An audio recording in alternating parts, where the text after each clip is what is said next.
There's a war going on, the books can't escape from the team. Call the morning steam, it's time to break, run for cover. That's gonna cover, that's gonna cash. Then we make the 100-yard dash to the window. I don't know what you thought. It's Ramon Scott, running so hot. Sports make money and we make money with sports money every single day. NFL, NHL, NCAA. Stay away from the juice, we might play a parlay. It's the morning steam. What? Ramon Scott, sports money. What? Wake your ass up and let's get to the money. Get to the money. You know how we do it.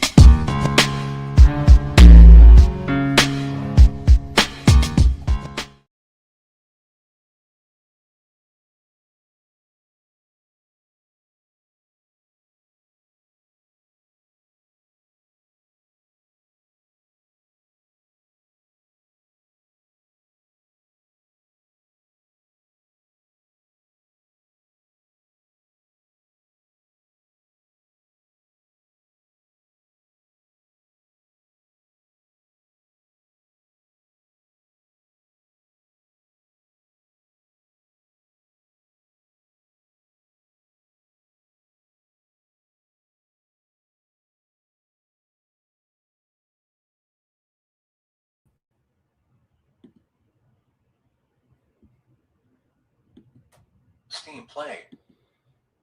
All right, and a pleasant good morning to you coming from the sports betting capital of the world, Las Vegas. This is Ramon Scott, and welcome to the Morning Steam Show here for Monday, December 29th. We've got NFL football tonight with the Rams taking on the Falcons. We've got a bowl game this afternoon, lots of basketball action, pro and college, and the NHL tonight. Thank you for joining me here on the show. Got a long one planned, man. There's a lot of basketball and hockey for sure. It's a great week to do some sports betting with big cards here on the holiday. Lots of people getting out, going to sporting events. So way to tackle the board here with you guys in just a moment. Thank you for coming by, and we'll have a great show here. Had a great day on Sunday and a great night last night with the guys in conjunction with Razor Sharp Picks. We had NFL action last night, and what a game, huh? Between the Bears and the 49ers. It felt like a playoff atmosphere, even if the defense wasn't in playoff mode. Still turned out to be a pretty awesome game with a lot of scoring. Who doesn't like that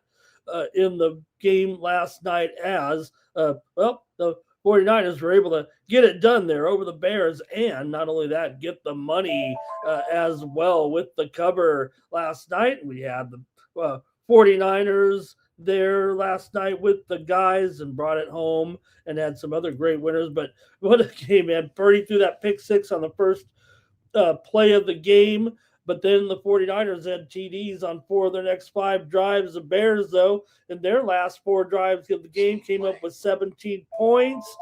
Chicago had the ball on San Francisco's 2-yard line there at the end of the game, but could not score in a game that featured over 900 yards. First time this year that both teams had 2 TDs in the first quarter, and the first regular season game in NFL history where it was 7-7, 14-14, 21-21, 28-28, and 35-35. It actually happened in the playoffs once before. Next week, it'll be the Seahawks and the 49ers for the AFC West title. We've already seen the schedule out for next week as far as the TV games. We know what teams we're going to play. We just didn't know which games are going to be the featured games on Saturday. It'll be the Panthers versus the Buccaneers at 4:30 Eastern, 1:30 Pacific. Then the Seahawks and the 49ers on Saturday at 8 Eastern and 5 Pacific. And then Sunday night, it will be the Ravens and the Steelers. We're still going to have to see if Lamar is going to be able to play. He's 50-50 as of right now. And we'll get that one going, as it'll be win or go home for the AFC North title as well. So we have 2 basically playoff games next week. Panthers and Bucks, Ravens and Steelers is also some good games in the Sunday window as well, with a little bit of impact, and 7 games in the afternoon on on Sunday, so you don't get that too often, but you do on the final week of the season, and there's games involving some teams that are still in contention for the postseason. Of course, we're not quite there yet with all the teams because of those two last games there, but some other teams may be jostling a little bit for the position, but almost feels like we're kind of know what we're going to get with some of the matchups here next week. So, all right, we'll talk a few games here from Sunday as well. I want to say hello to everyone in the chat coming by here for the show. We also had some steam, and we're going to have a lot of it because of the large card. It's not there's not a lot of blockbuster tilts on the college basketball card. Maybe that's how you like it. With some of our college games. Just moments ago, though, we did see some NFL steam in one of next week's games. The Chiefs and the Raiders steam to the over in that game. Just seeing it here creep up just a little bit. I don't know what's going on. We know that it's kind of a funky matchup here with the Raiders. They don't care, but the steam's coming in on the over like they do. And right now it's up to 37 in next week's game, Chiefs and Raiders. Maybe there's been some information out. I don't know, just to get the week started. So we'll see. Also, moments ago, we did have some steam in college basketball with Purdue Fort Wayne took some steam here just moments ago in their game against Wisconsin Milwaukee. I'm sorry, the under. Purdue Fort Wayne and Wisconsin Milwaukee steam to the under. It was 158.5. We're down to 157 with the game between Fort Wayne and Wisconsin Milwaukee. Also, Wright State just moments ago did take some steam in their matchup today. Wright State up against Oakland, and Wright State was a 2-point favorite. They're up to 3.5 right now in their matchup today with the Oakland Golden Grizzlies. Also, just moments ago, James Madison and Arkansas steam to the under there. It was 163. We're down to 161 right now with Madison and Arkansas. Steam also came in overnight on Arkansas. There also, Tarleton and Arlington took some steam to the over just a few moments ago. It was 138.5, and we're up to 140 right now with Tarleton State and UT Arlington. We're going to have plenty more interruptions on our card. Hello to the chat here right now. Who's here? Nick Handy gets us started. Robert McCormick as well. Andrew K is here. No way out. And let's see here. Ziggy's here, ready to go today. R. Thompson as well was happy with the result, getting that win, and they got the money. That was, like I said, I think that was a great thing there. Irish King's got some stuff going on here. There yesterday, I think is that yesterday? Is that today? Yesterday was money. Okay, got it. Got to show that. Took that much time to put that much info in there. Also, let's see. Irish King says it was great. The Niners there. And let's see. We do. Hello to We do. Also, Robert, he was talking about African Cup of Nations there. And do have a little bit of action today in Syria. Pretty much the Monday feature. But a lot of the leagues take it off. We got AFCON action, though, here coming up. A little bit of breaking news here just this morning. We're just starting to get this information in. You may have already seen it. It was even a ESPN prompt here. But heavyweight boxing champion Anthony Joseph was involved in a car crash here just earlier today in Nigeria that resulted in the deaths of 2 people.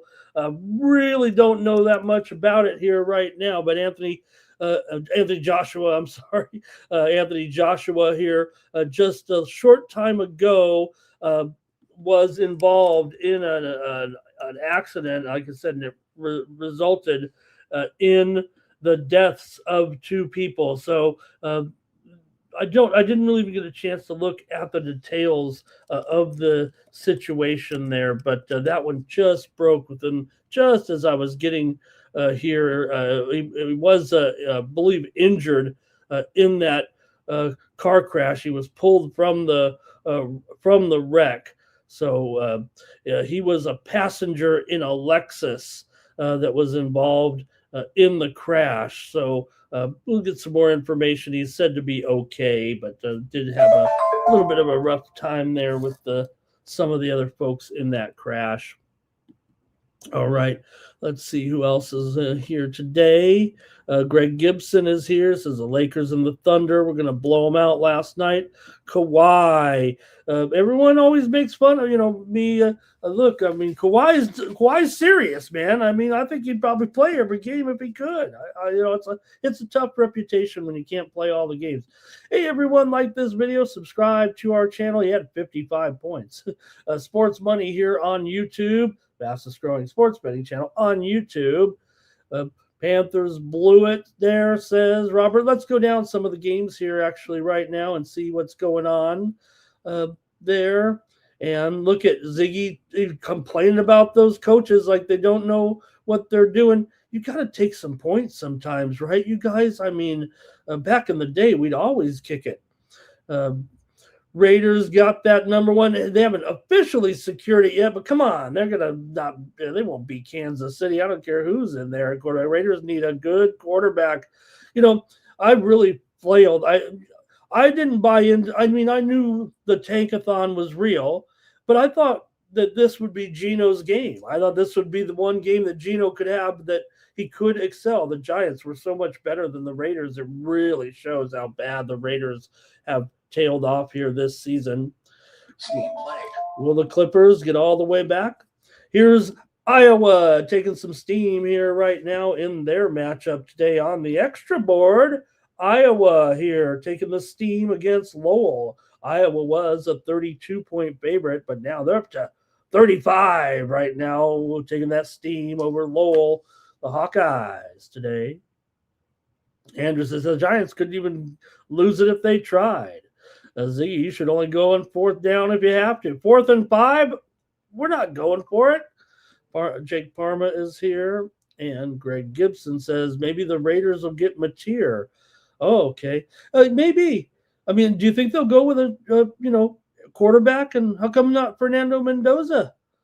Okay, let's take a look, though, at some of the games real quick. We're not going to spend too long because we've got so many games, but we did have some winners here and some good games as well yesterday. The Seahawks over the Panthers 27-10. We had the under here on the Morning Steam show yesterday as the Seahawks won for the 10th time in their last 11 games. Seattle rumbled for 163 yards on the ground, 24 points in the second half to pound the Panthers after it was close early in that one. The Seahawks will be the number 1 seed if they beat the 49ers in next week's game there, but it's in San Francisco. So we'll see. The spreads are out on those games next week, and we'll be interested to see if they can do it with that game on Saturday night. Right now, it is the San Francisco 49ers favored by just 1 or 1.5. So basically a toss-up there. The Seahawks playing so well, but man, the Niners,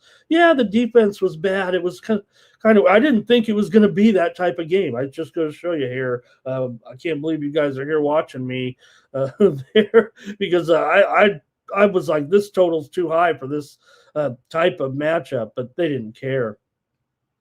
Defensively in that game. Anyway, Seahawks-Panthers, that game was 3-3 at halftime, ended up 27-10 Panthers in Tampa Bay to decide the NFC South next week. Dolphins over the Bucks there. We had the winner on the Dolphins on the Morning Steam, Quinn Ewers, 172 yards and 2 touchdowns. Miami was outgained by 80 yards, but they were +3 in turnovers, and they got the win there. Tampa's lost 4 in a row, 7 of their last 8. They're spiraling out of control heading into that big game against Carolina next week, but it is at Tampa, and right now the line is Tampa -3 at home, the early game on Saturday against the Panthers. Browns over the Steelers. Cleveland led 10-3 at halftime. Steelers no points in the second half, and now the Steelers will take on the Ravens for the NFC North title next week. The only TD of the game was Sanders' 28-yard touchdown to Fannin Jr., who did leave the game eventually, but he got the touchdown that we said maybe that he would in that game. So Pittsburgh only averaged 4 yards per pass attempt. Rodgers pointed it out. He said, they were trying to make sure that the sack record, or the Browns pointed out anyways, saying trying to keep Garrett from getting the sack record. Maybe that cost him the game because they were overcompensating there a little bit. Patriots rocked the Jets 42-10. Drake made 250 yards and 5 touchdowns. Patriots have won 12 of 13 and went 10-3 ATS in their last 13. Coming in, the Patriots had 6 TDs in their first 6 drives to crush it over those Jets. One of the better comebacks here was the Saints over the Titans. Tennessee led 20-10 at halftime, and we did have the over in that one here on the Morning Steam Show with the Saints and the Titans. Tyler Shuck got another win as they were able to come back and get that win yesterday. Saints impressive on the road. Also, Jaguars over the Colts, 23-17 to hand Phillip Rivers his final defeat. He won't be in there next week, but Jacksonville won their 7th in a row right now. Lawrence, 263 yards, 2 touchdowns. Jaguars can clinch the AFC South with a win against Tennessee next week. One of the few items yet left to be decided. Colts first team basically in 30 years to start the season 7-1 and miss the playoffs. Colts only ran 69 yards on 22 carries as Johnny Taylor was locked up pretty much by the Jags. Bengals rock over the Cardinals. The Bengals had 24 points on their first 4 drives. And Jamar Chase, first NFL year ever with 80 or more catches, 1,000 or more yards, and 7 or more TDs as the Bengals handled the Cards their 8th straight loss, and they were 1-7 ATS in those games. Another bad franchise there. Talked about the Giants over the Raiders. They crushed them 34-10 for the Raiders' 10th straight loss. Gino got a sprained ankle in the game, by the way. The Giants had punted on their first 2 drives of the game, then scored 27 points the rest of the way. Wan'Dale Robinson, 11 receptions, 113 yards. Great afternoon game. Eagles and the Bills. The Eagles got it done. The Bills scored a TD with 5 seconds left. Went for 2, but failed. That's what maybe Ziggy's talking about. He was talking about the 4th downs, but, you could have.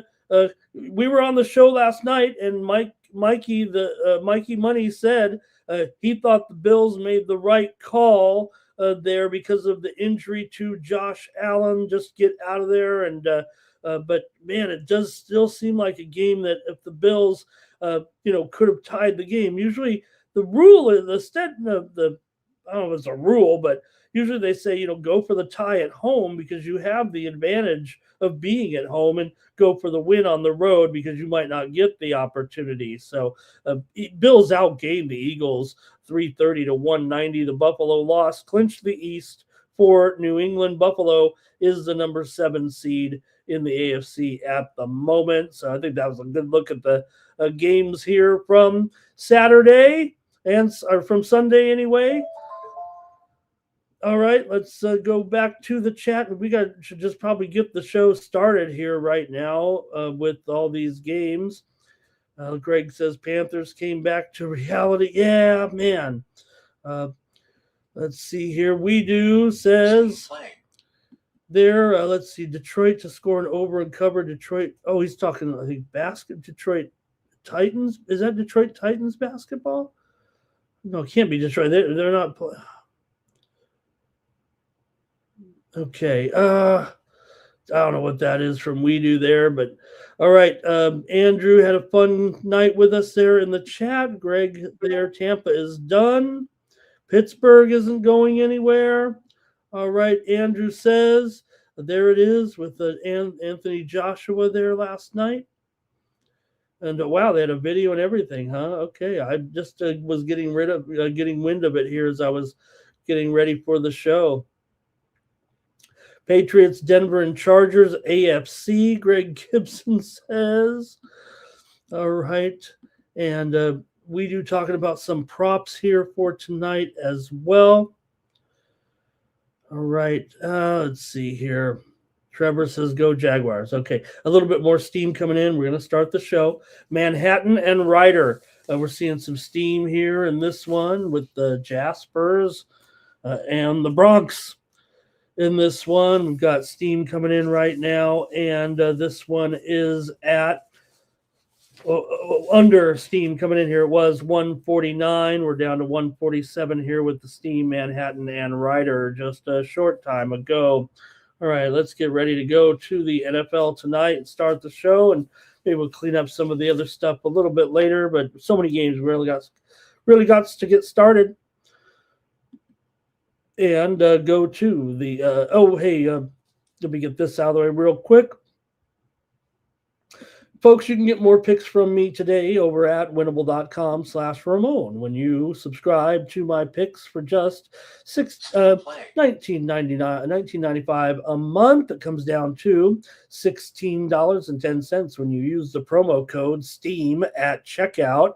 Hey, right now I'm running a little bit of a special here. I want everyone signed up. So if you use the promo code Xmas, you'll get 7 days for free, and then you'll be charged afterwards if you don't unsubscribe. But want everyone to sample it out here this week on the last week of the NFL season with this college ball and everything. So use the promo code Xmas. That'll get you a free 7-day package to try it out. But if you want to go ahead and subscribe, use the promo code STEAM at checkout to save 20%. That'll get you going with me over at Winnable. The guys have their Winnables as well, and this is where you get more content, more selections from me. I try to spend every day with you here. I'm seeing the pictures there now of Anthony Joshua here coming across my timeline here. So check it out over at winnable.com. All right, let's go to the games here tonight. We do have one piece of steam just came in as well. It's on one of the early games here. We know we have some early starts. I say early today. We have no real early starts, but Missouri State and Delaware here at 2 Eastern, 11 Pacific. We're seeing some steam. I'm sorry, Merrimack and Sacred Heart. We're seeing some steam here on Merrimack. Merrimack was a 2-point dog, but probably going to be close to a pick'em here between Merrimack and Sacred Heart here this afternoon. Okay, let's get going here right now with our NFL game between the Falcons here and the Rams. And you see that spread here has gone down to 7, the total 49. That's because the situation for the Rams has changed here for sure, given their position and situation. They're not going to get the number 1 seed. And so, they really, what do they have to play for here right now? They might just be in it to get out of it here as quickly as possible with this game. And I don't know if that's going to affect what you guys want to do with it. Hey, a little bit of steam next week. Jacksonville Jaguars right now. Maybe we're seeing some NFL action here on the board right now with these matchups. Jacksonville against Tennessee. They were a 10.5-point favorite earlier this morning as near the opening line. They've moved to 12 here right now at Circa. Jacksonville, a 12-point favorite now over Tennessee. Pretty big move here this morning. There for Jacksonville.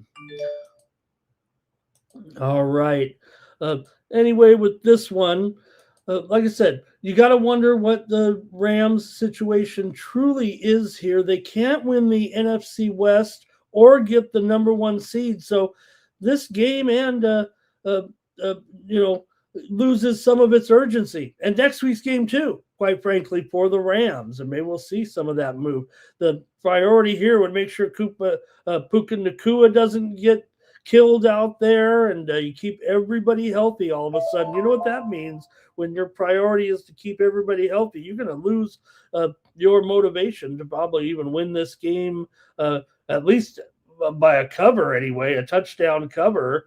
It seems like right now. I mean, that's why this thing was 8.5, and now we're down to 7. Also, Tennessee and Jacksonville steam to the over here right now in that game. So maybe we're seeing, I don't know what type of move or information here about what's catching fire with the Jaguars here, but all of a sudden the total here is up to 48.5 from 47. So move to Jacksonville and the over here right now. See what's going on there with Jacksonville and their personnel and their motivation, obviously, here. So that coming in just now on the old Steam machine. So the Rams have basically split their last 4 games after after a 9-2 start. The Rams are 4-1 against the spread as a road favorite this season. 5-2 on the road against the spread overall, 10-3 against the spread as a favorite. But the Falcons have been a great underdog, actually. 6-2 as a dog. Most of that work coming on the road, actually. They're only 2-4 against the spread at home. But you got Cousins in here guiding the Falcons a little bit. We know their season's over and all that, but again, you got the Rams here playing with a little game of what's my motivation here tonight in this ball game.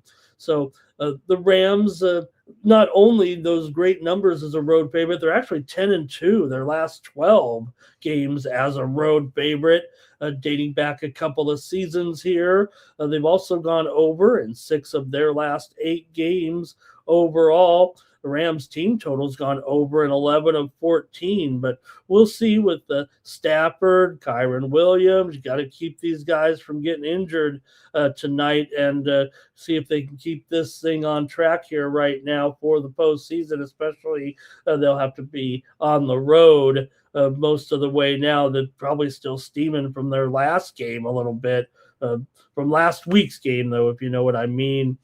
You guys can start to chime in here in the chat. The Falcons look pretty good in their last 2 games with Kirk Cousins, right? Average 29 points, 26 points in those last 2 wins over Tampa Bay and Arizona, both games on the road. So the Falcons are just 2-4, like I said, in their 6 games as a home dog. They've really been better on the road. They've gone over their team total in 6 of their last 8 games overall. They've gone over in 6 of their last 8 total as well. You know, Raheem Morris definitely is pretty familiar with the Rams. Remember, he was the defensive coordinator of the Rams when they went to the Super Bowl 4 years ago. Now, the Rams have won the last 2 games of this series, including back in 2022, 31-27, but the one before that came before the pandemic. The Rams have actually lost 4 of their last 5 trips here into Atlanta and gone over in 5 of the last 7 meetings between the 2 teams. So see what you got in this one with the Rams and Atlanta here. Rams just 1-5 against the spread in their last 6 against the Falcons here. Falcons just 2-5 against the spread their last 7 at home. Let's go to the chat and see what you got in this one tonight. Monday Night Football, and we'll be here on the Sports Money Network in conjunction with Razor Sharp Picks for Monday night action. Even if it probably is not going to mean much here tonight. Maybe the bets will be good here tonight. All right. Elliot is here. Thank you, Elliot. I had a great day with the guys there. And let's see here. Rams ATS for Ziggy. Rams for Bar. You're getting the discount, no doubt. Fernando Mendoza reposted the stream. Thank you, Fernando. He might not even see me out there, but maybe he'll be on the Raiders. Why not? All right. Weedu says he's 1-0 with Sacred Heart. So Robert on the Falcons here. Greg says it'll be 27-22. Rams to get the win. And the Rams are going to be lacking motivation here big time. McVay, he kind of tries to portray the fact that, we're still out there to play, I think is his attitude. But lots of underdogs covering here this weekend. It was a big weekend here. Irish King says 31-23 final for the Rams. Rams will win and Atlanta will cover. Falcons for our Tomps. And Atlanta, they've shown before that they can play a little bit. They are very inconsistent. So we'll see with Morris if he can keep this job. I got to take the Atlanta Falcons in this one. I'm definitely a guy who thinks that when you got a team that knows what the situation is, I'm going to take the Falcons here as my play on the morning steam. All right. Got some steam coming in right now here in college basketball with Northeastern and Elon. Elon is steam to the under here with Northeastern and Elon. It was 156. We're down to 154 here in this one. My heater is kicked on, and I think the hoodie has got to go bye-bye. So just stand by for just one moment.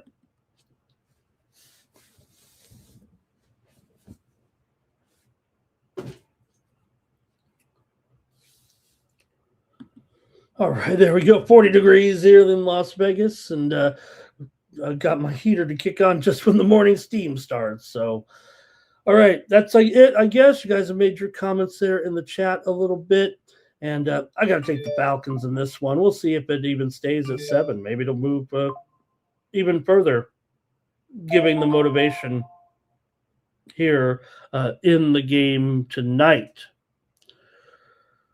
All right. Let's move to we got a bowl game here. Get ready for a little afternoon bowl action at 2 p.m. Eastern and 11 a.m. Pacific with the Birmingham Bowl, a conference rematch, strangely enough. I guess that's a cool, this is one where we kind of ran out of teams.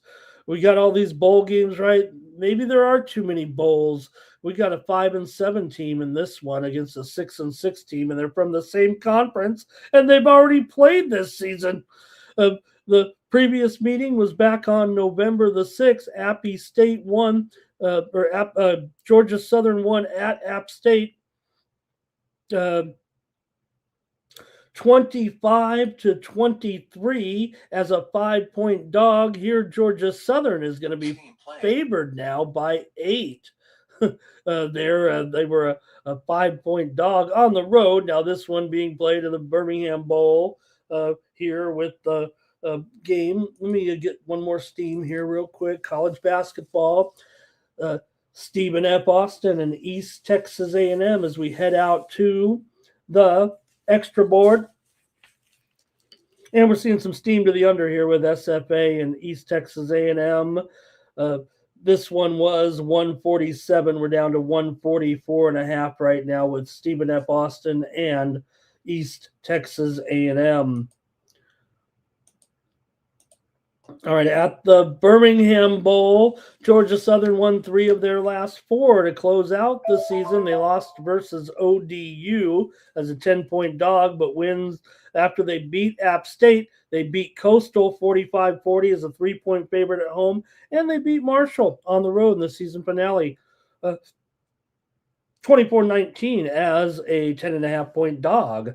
For Appalachian State here, they come in really kind of slumping after they lost to ODU but covered the spread. Then after that game against Georgia Southern, they lost at James Madison, who doesn't, 58-10, getting 21. They beat Marshall as a home dog, 26-24, and lost versus Arkansas State, but got the money in a 30-29 loss. They were getting 1.5.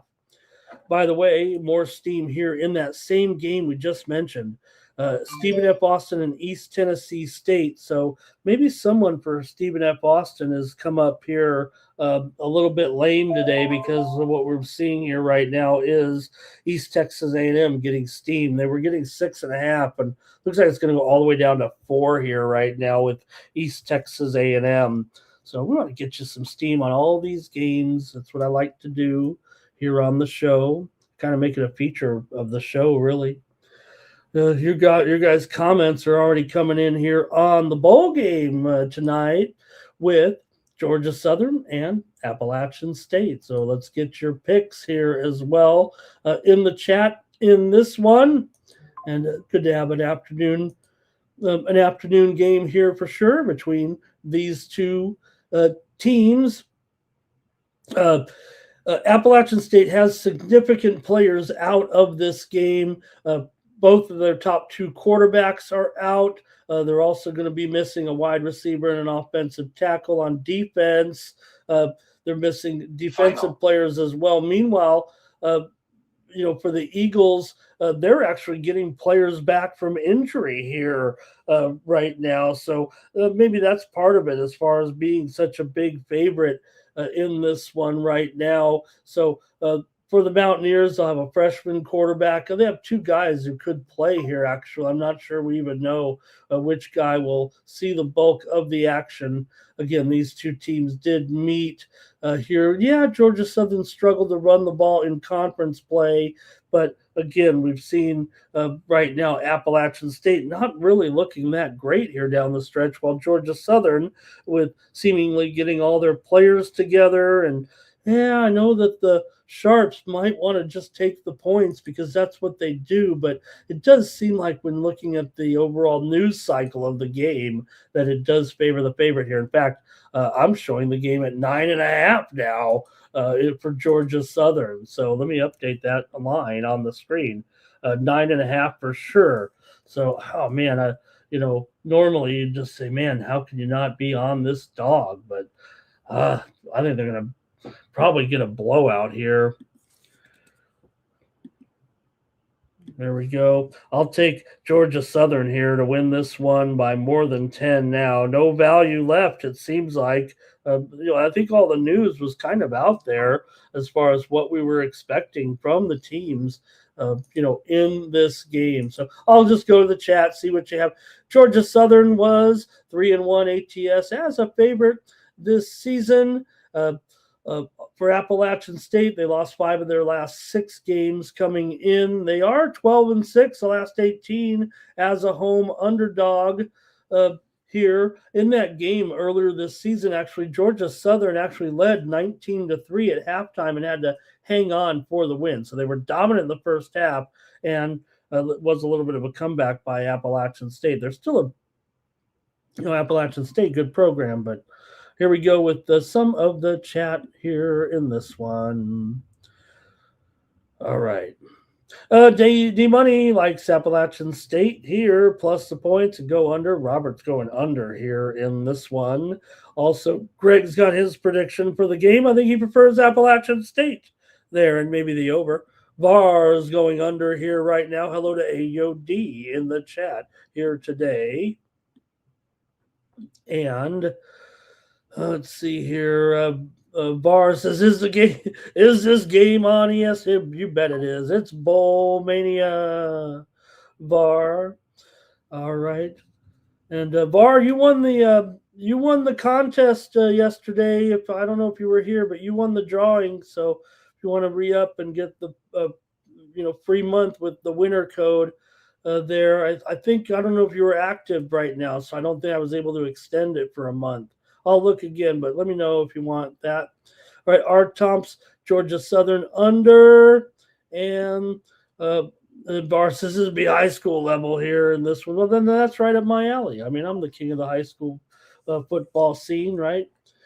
All right, then I'll take Georgia Southern to rock in this one and get a double-digit victory here on Monday night. All right, those are 2 of the football games. Let's go to the basketball here. We got a huge NBA card to look at, and I want to hear from you in the chat on these games here today. Okay.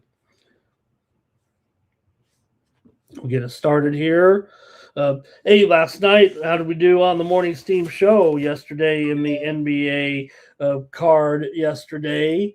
I know it was all about the football, but we did go through the picks here, and we did have some winners here on the show, including the Toronto Raptors. We had them on the show over the Warriors. Man, we were on the show, and I thought, I was watching the game there late, and I thought the Warriors were way ahead. Raptors came all the way back, sent it overtime. They actually got a blowout win in overtime. Grizzlies and Warriors under. We had that one on the morning Steam show yesterday. And here we go with our picks for today. Let's start it off with the Bucks taking on the Hornets. Here, I'm showing the Bucks here, maybe up to 3.5. And the total looks like it's dropped here too, 227.5 or so in this one. You got the Bucks coming in here. Look, Giannis is back and healthy right now, and hopefully that'll help the Bucks get their season back together. They're 13-19 right now. Charlotte, meanwhile, has won 2 in a row. They're 11-20, coming in off of wins over Washington and Orlando. But hey, they won, they covered, and they're pretty good against the spread. I mean, that's what the Hornets have been doing. They're 15-11 against the spread as an underdog this season. Meanwhile, Milwaukee 7-9 ATS on the road, 5-8 ATS as a favorite. Still got to consider a lot of games without Giannis there for a while, but well, he's back now, so maybe here that is a difference. It's built into the spread and everything. You got Milwaukee here. I don't know. They were favored by 3.5. It went down to 2.5 here, and now it's kind of back to 3.5 here. It looks like the widely reported steam did come in on the under in this game. It was as high as 220. The sendout was 234.5. I'm just going to call it 227.5 right now here, although Circa is showing 228.5 in this one. For the Bucks here, they've gone just 1-4 against the spread their last 5 games against Charlotte. Charlotte's covered 5 of their last 6 games overall coming into this one. So still, I mean, I don't know if it's to be trusted. I mean, like I said, Milwaukee getting kind of healthy here with the big man, but I'm going to try to take Charlotte one more time. Maybe this is the difference for everyone as far as getting Giannis back. It's a pretty manageable number here, but just impressed by Charlotte's run of covers here, playing a little bit better right now, and I'm going to take the Hornets today still in this one. Let's see what you got. All right. Ziggy's going to go with the over here. Barr's going to lay the Bucks. Robert's on the Hornets. Greg says, yep, if Giannis is back. But he is. I mean, I don't even think there should be any question about this. I mean, we've already seen him out there, not on the injury list or anything. So I don't know if you guys know something I don't. But Gary Trent Jr. is questionable here. Sion James is questionable for the Hornets. Also, Plumlee's out, Kalkbrenner's out, Knepel is out. That's some significant injuries right there, man. That has to be considered. Maybe I didn't consider it. I'll take the Hornets, though, here in this one, man. Those are some key injuries here. Maybe that's why the Bucks have crept up a little bit to 3.5 right now.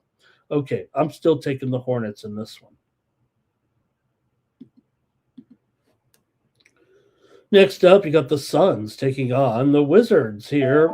NBA action for Monday night.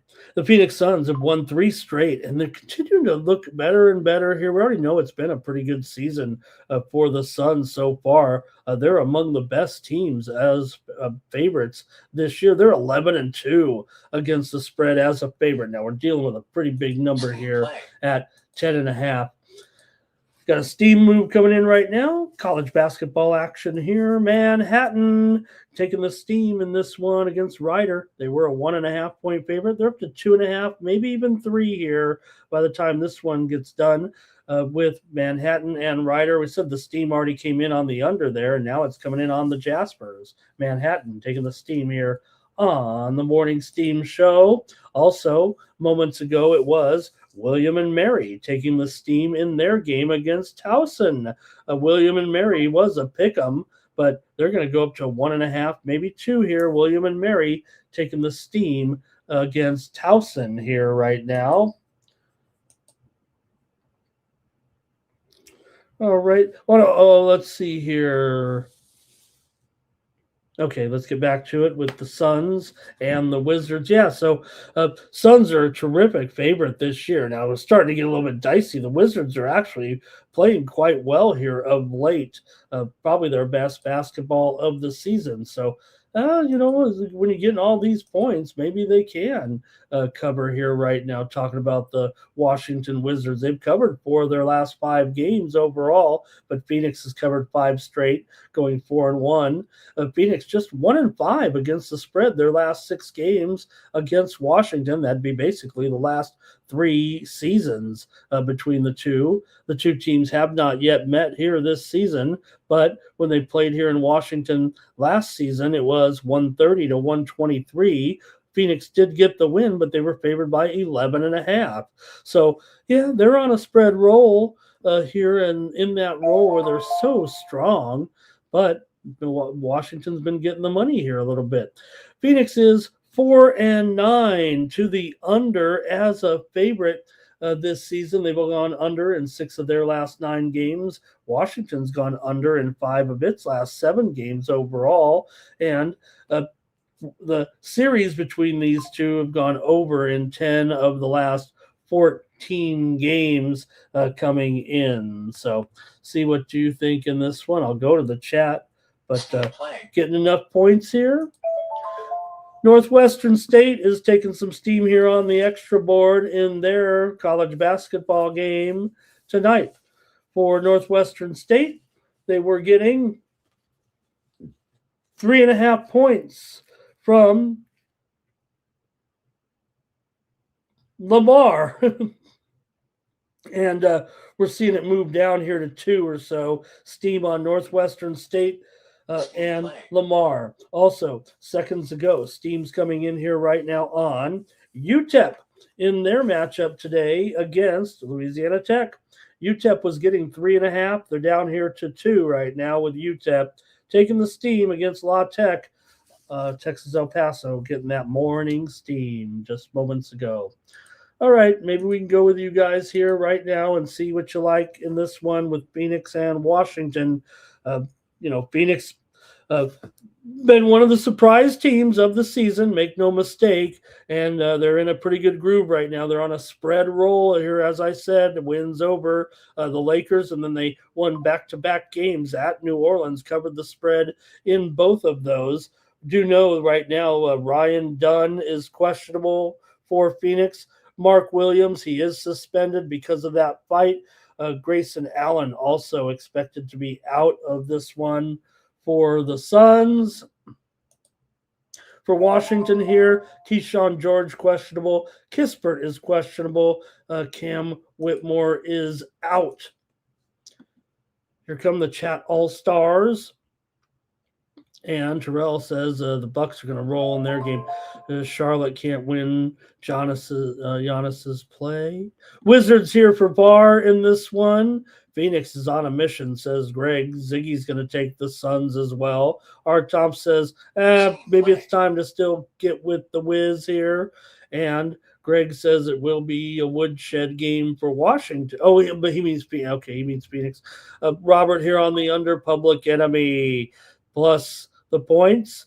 Wiz first half quarter spread, says Fernando. Wizards at home. Suns coming off that back-to-back and traveling out west there, or traveling up to Washington, traveling one time zone there. Yeah, I gotcha. Andrew K. going to take the points here. And Phoenix taking everybody out, playing no games. What does that mean? They put their subs in early? Is that what that means there, Greg? All right. For me, yeah, I'm going to take the points here with Washington. That is sure an impressive spread there, but Washington playing just a little bit better here right now. Some pieces are missing for both teams. Let me grab the points here with the Wizards showing a little bit of life here of late with those spread covers.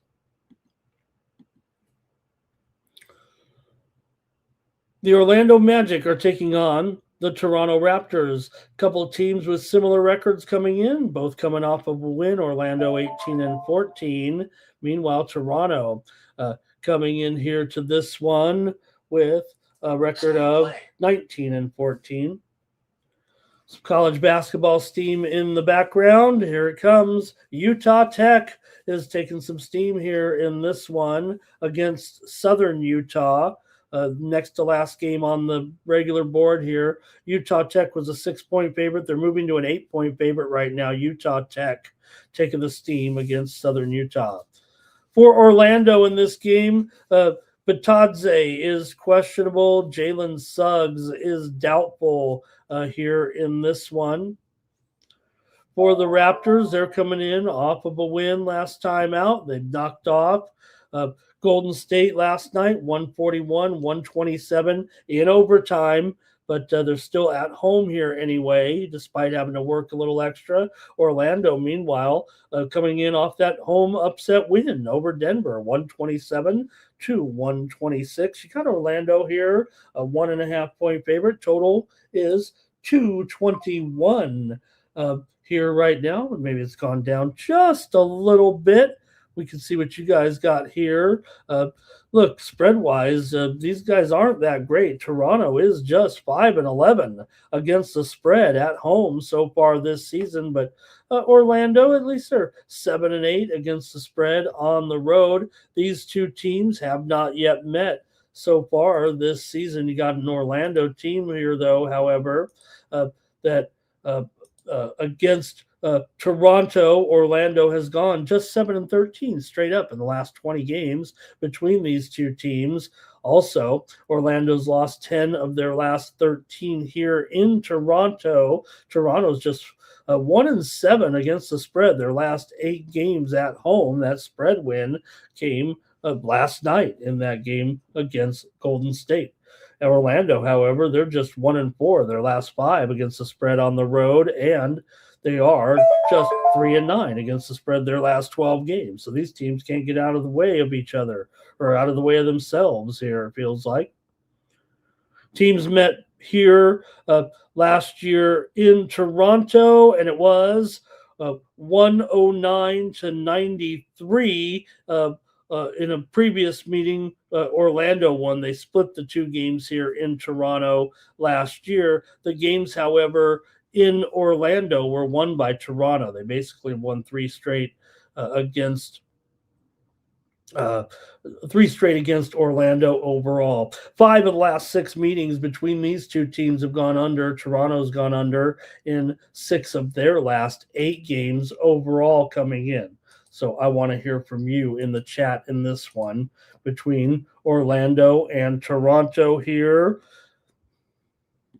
Here we go. Okay. Fernando's on the whiz. First half. Oh, in that last game, thank you. Magic money line here for Ziggy. Bar says go over. Greg has this one in Toronto's favor. D-Money likes the over. Irish King. Orlando first quarter, first half spread easy. And Public Enemy's on the match. And Greg says, oh, his prediction is only factored in if RJ Barrett is in this game. So, look, I don't have RJ Barrett on my injured list, so unless you know something I don't, Robert here is on the Raptors in this one. I'm taking the Orlando Magic myself. Give me the Madge here on the road to beat the Raptors tonight. All right, the Nuggets are taking on the Miami Heat. Here, Miami's won 2 in a row right now. They were struggling a little bit, but all of a sudden got a couple of wins here over Atlanta and over Indiana. They crushed Indiana at home, 142-126. Adebayo, he's upgraded here to probable. Tyler Hero is definitely out here right now for Miami.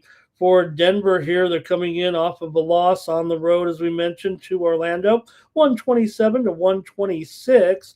But both teams pretty good in this role. You got Denver here, 15-11 against the spread as a favorite, 9-7 against the spread on the road. Miami, 9-7 against the spread at home, and 10-5 against the spread as an underdog. So closely rated game for sure in this matchup. Total here 245.5. Does feel like that it is a well-deserved total. Cam Johnson of the Nuggets is out of this game. Bates is out as well. And see what you guys want to do here in this one with the Nuggets taking on the Heat here tonight in Miami. Denver's covered 13 of the last 16 meetings between these two teams overall. Denver's beat Miami in 8 straight games between the two teams.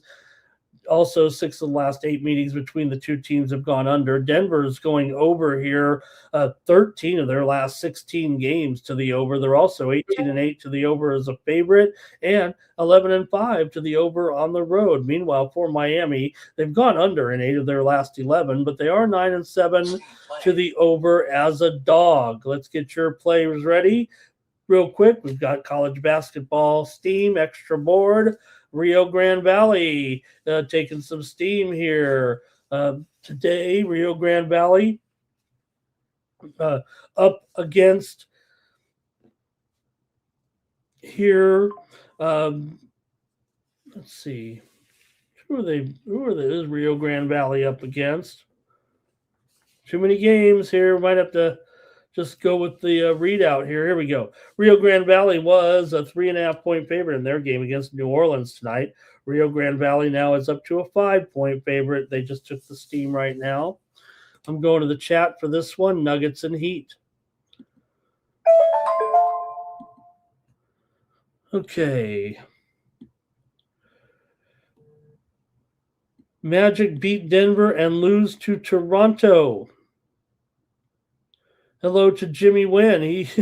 He woke up to the final in the football game. Here's Bar on the Nuggets. Our Tomp says on the Nuggets. Robert says got to roll with the Heat in this one. Greg says Denver isn't losing 2 in a row. He'll take him to beat Miami. Ziggy's going to lean to the over. Johnny Walker's on the Nuggets. Miami's outmatched in this one, says Greg. And Joker and Murray always over. I think of those props there. Johnny Walker says, oh, yeah, thanks, Johnny. I got that.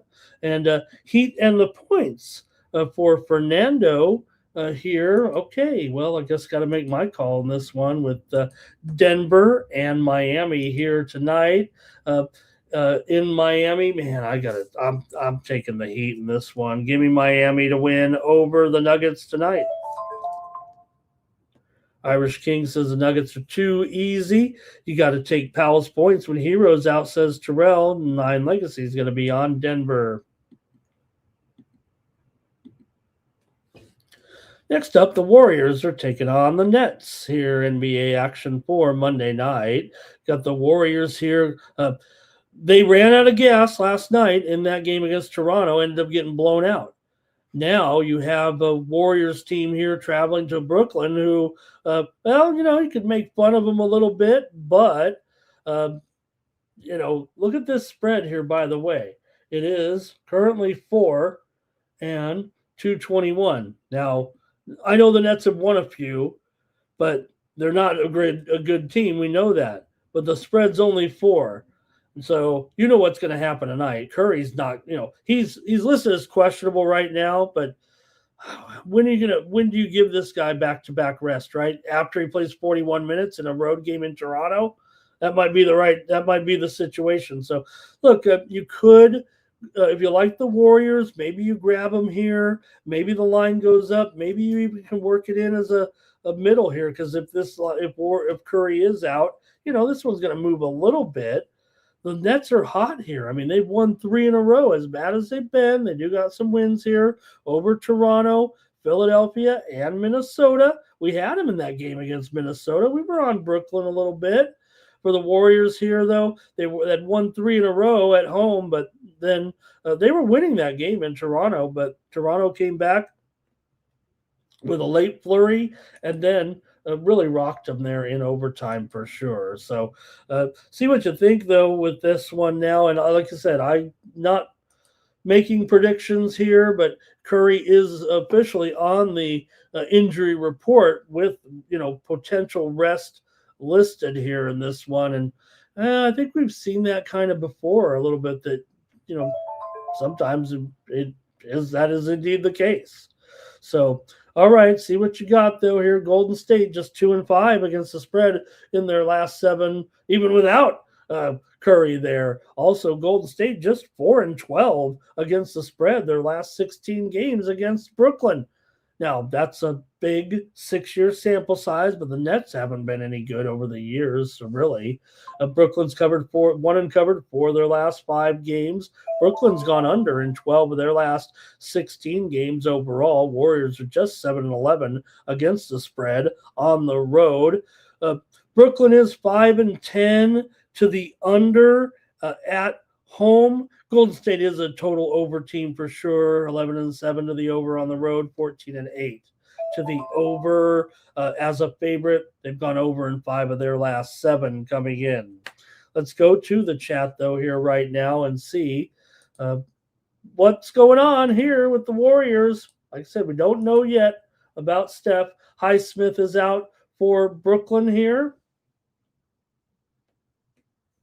Let's see what you got. Ziggy is on the Nets. Var's on the Warriors. Irish King says no Curry, no win. Greg says he's got it here, maybe leaning over there. And Fernando says he's off the Nets and the points if Curry is in. Right now, I guess you got to consider him it is questionable. So Robert's on the over here. Warriors 4-9 legacy. And Greg says the spread's low because you got other players out as well in this game.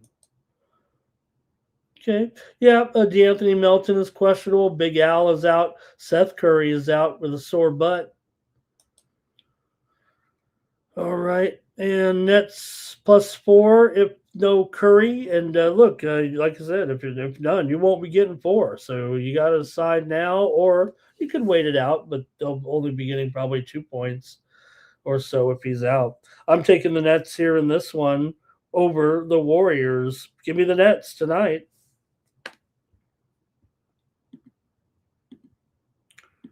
Timberwolves and Bulls here. Action for Monday night. Got the Wolves here, 20-12 coming in. The Bulls are 15-16. The Bulls were hot, remember, but they did lose last time out. It was a loss to Milwaukee, 112-103. Meanwhile, Minnesota's lost 2 straight. They lost to Denver and they lost to Brooklyn. And now they're on the road here, taking on the Bulls, and they're favored here by 6.5, and the total 240.5. All right, let's see what you want to do with this one with the Wolves here. All of a sudden, they've failed to cover in 3 of their last 4 games overall, and the Bulls, meanwhile, a little bit of a roll, even though they lost that game to Milwaukee last time. Remember, Giannis was back. I don't know if that's a factor, but before that, Chicago was kind of on a winning streak here and covering spreads. Chicago is best in this role, man. They're 13-3. Chicago's 13-3 against the spread as an underdog. Minnesota is one of the worst spread favorites in the league. They're 9-17 against the spread as a favorite here. So those are good. That should be obvious that we should be taking the Bulls here, but they're still the Bulls. They were definitely in a funk there. Remember, they started off hot, then they went into a big tailspin, and they were really crummy. But now they've gotten hot again here. What an inconsistent team. Minnesota's just 6-12 against the spread in their last 18 games overall. Chicago's won and covered 5 of their last 6 coming in. Chicago and Minnesota have gone over in 9 of their last 10 meetings. You'd think these teams would be in the same division or something, but they're actually in, this is a non-conference game, so that is a 5-year sample size, but still 9 of the last 10 meetings have gone over between the two teams. Minnesota's gone under in 5 of their last 7, but they've gone over in 4 of their last 5 on the road. Chicago's 4-11 to the under at home this season, but that series history may equate to something. The widely reported steam did come in on the over in this game. I got to take the Bulls, man. When you're talking about a team that is such a great underdog cover, and basically Minnesota is a terrible favorite, I'm going to take the Bulls plus points here for sure. Give me 6.5 with the Bulls here tonight. There's some injury factors here for sure. You got the Bulls here. Collins is out. Flowers is out. Olbrick is out as well. But Giddey is in. Go to the chat here in this one. See what you got. And Robert here, I believe, is first. He's going to go over in this one. Greg says Minnesota just too good on the road. They're 8-6 straight up on the road this season, 5-9 against the spread. Bulls are in their prime spot as a home dog. You know how it's going to go, says Terrell. Terrell always bringing the logic I need. Ziggy's on the under here. Terrell says Edwards will go off, though, here in a game that'll go down to the wire. And Minnesota will cover the spread. No problem, says Greg. It says this spread's going up. It definitely has, right? I mean, it was 5.5, and now we're looking at 6.5. Some books open this as low as 4. And maybe because of a little bit of cluster injuries there for the Bulls.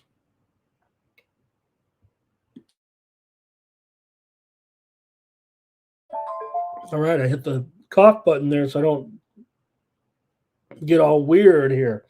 Okay, let's move on. We're also going to look at 5 or 6 college games today. Just picked out a little sampling of games today. I picked a few of the just different matchups, I guess, on today's card. All right, next up, the Hawks are going to take on the Thunder. But first, here's some steam, and this is on the first game of the day in college basketball. We got to do that. 1 p.m. Eastern, 10 a.m. Pacific. Steam is coming in on North Carolina Central and Penn State. This one's in College Station. It was 148.5. We're up to 149.5, maybe even 150 here right now with 150.5, in fact, at circa North Carolina Central and Penn State.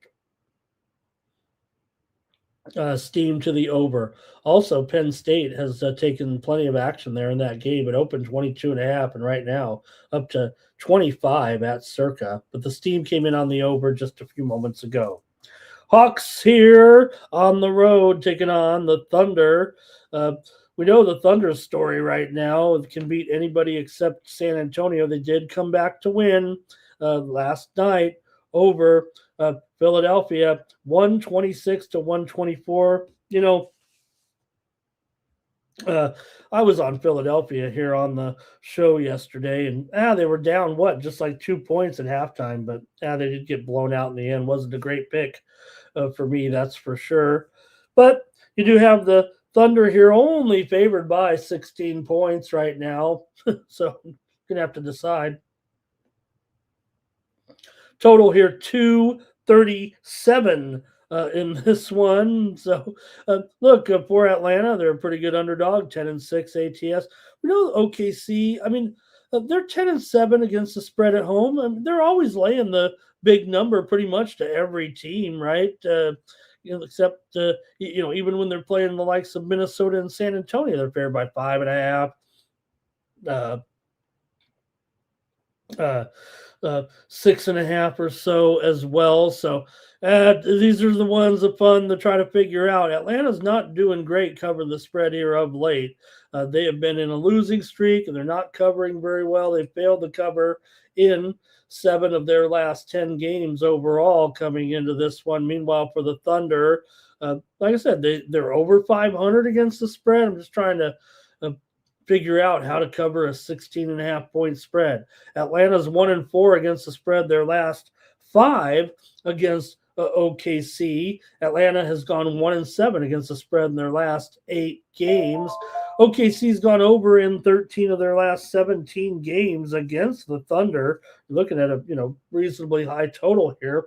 8 of the last 9 meetings between the two teams have gone over here in OKC. I think I'm just going to end up going with the over here in this one, given the trends and everything, and just the fact that we are dealing with such a big spread. I might cop out a little bit here. I guess I'm leaning Thunder. I'm not a leaner, though. So give me the over here in this one with Atlanta and the Thunder here in this one. Atlanta's 19-14 to the over this season, 11-6 to the over on the road.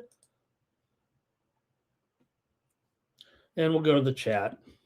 Maybe I'll listen to the chat here in this one. Here we go. All right. Let's see here. Var says, I'm not laying 16 with anybody. Go over. All right. Public Enemy is on the Bulls. Greg here, he likes this one right on the number. It looks like Ziggy's on the over here. 9 Legacy is on the Hawks plus the points. Fernando, Hawks plus the points. Thunder to take Atlanta. All right, we got some steam coming in here real quick. It's on Bethune-Cookman. Bethune-Cookman was a 20.5 point dog. It looks like they're going to go down to 18.5 here. That was the original number anyways, but Oklahoma State, they're taking on Oklahoma State. Bethune-Cookman is taking the steam here in their game against Oklahoma State. All right, one more here. Greg says everyone's going to take the points because of what happened in the Philly game, I think there. Oklahoma City got the win there, 129 to 104, right? Terrell says over because Trey is going to be shooting the ball when they're trailing big time, and maybe he'll make a few here for once. Trey is on the injury report. The key in this game, though, if you really look, what do you think the spread would have been if not for the absence here? Jalen Johnson is out of this game. You're talking about one of the best players in basketball, right? And Jalen Johnson averaging 23 points per game, 10 rebounds, 8 assists. I mean, this guy has been terrific for Atlanta. Also, KP is out. For the Thunder, they do have cluster injuries here, and we don't know yet, but A.J. Mitchell questionable, Hartenstein questionable, Jalen Williams is questionable, Uzamain Dang questionable, and Isaiah Joe is questionable as well. So you do have cluster injuries here for Oklahoma City. We'll see who makes the lineup here, but Jalen Johnson being out has to be one of the major injuries here coming into this game. Just all over the board, actually. Yeah, Johnson's good for 20 points. So you're going to be missing that here today. He is definitely out of this game. Next up, the Cavaliers are going to be taking on the San Antonio Spurs. And the Spurs are favored here down to 3, even 2.5 here. A pretty significant move here to the Cavaliers. De'Aaron Fox is questionable, and it does feel like he's not going to make this lineup, especially given the line move here. Cleveland comes in with a perfectly healthy injury status here right now. The steam came in on San Antonio, but this one has continued to move in the direction of the Cavaliers. Of course, we saw the return of Evan Mobley to the lineup here this weekend. It really hasn't resulted in anything positive. Cleveland comes in off of losses to New York, although they did get the money on the road. Meanwhile, Houston got blown out at Houston, 117-100. San Antonio, meanwhile, was upset by Utah after the sweep of OKC. And they've still been pretty hot, but they were a 14.5-point favorite in that game and lost by 13 at home to Utah. Utah, they should be better because they sometimes come up with some good efforts and they do such a good job covering the spread at home. Maybe there's hope for them yet. The widely reported steam, though, did come in on San Antonio here. So let's see what you have in this one. These two teams have already played their first meeting. Cleveland rocked them 130-117 at home, covering 5.5.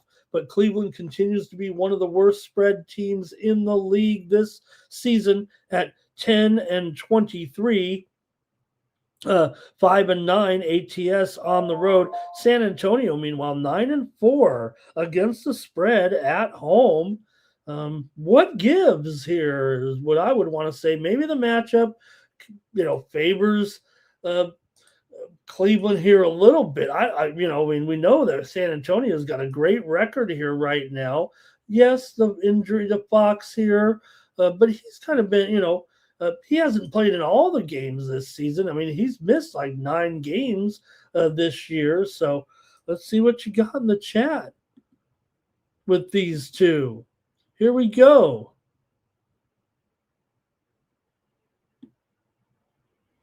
All right, the Cavs are no good, says Irish King. Cleveland's mad about the Houston game. Hey, they get mad or get even, right? Cavs ATS for Ziggy.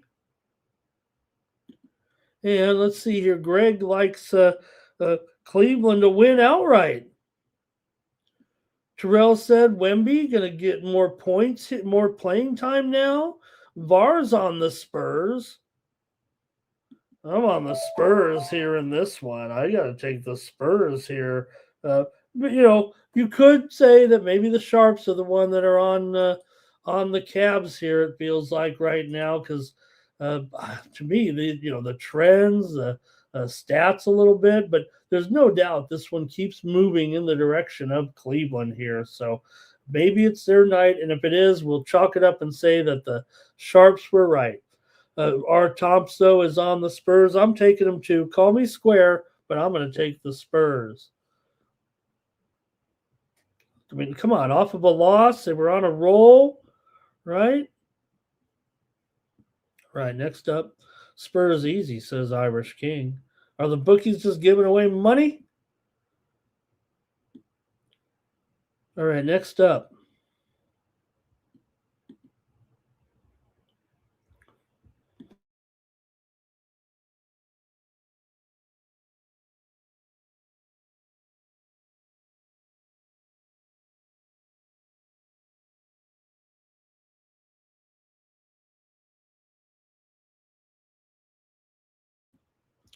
To turn off the button. I'm watching the Darts World Championships right now, live from London. Are you guys watching Darts World Championships and betting along here from? It's on Peacock. All right, Indiana and Houston here is next, and the Rockets are a big 15-point favorite against one of the sorriest teams in the league here right now. Houston coming in off of back-to-back wins and covers over LA and Cleveland.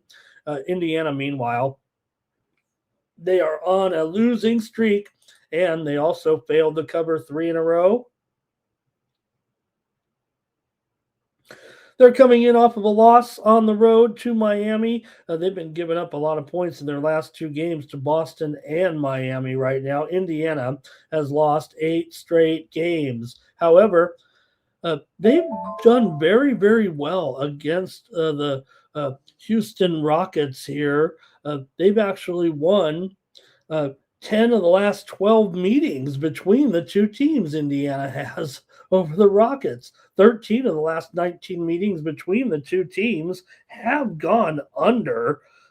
Here, Indiana getting a bunch of points, and they've done very well in this particular matchup. Now they meet just a couple of times a year, so that's a 6-year sample size, and Indiana's been struggling here right now. Not only 8 straight losses, but 1-4 ATS. But still, you got to lay big number here with a team going up against a team that kind of has your number.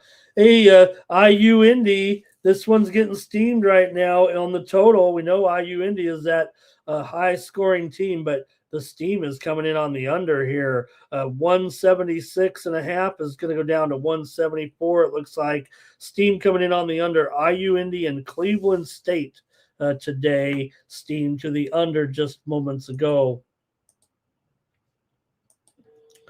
Also, St. Peter's took some steam just a short time ago in their matchup against Fairfield. St. Peter's was getting 4 points. They're down here to 2.5 right now as they took the steam in their matchup with Fairfield today just a short time ago.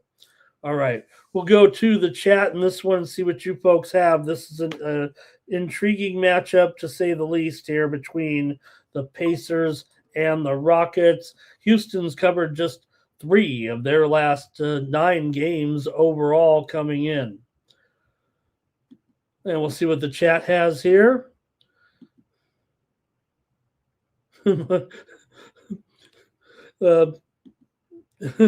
Our Tom's told me had the button still muted there.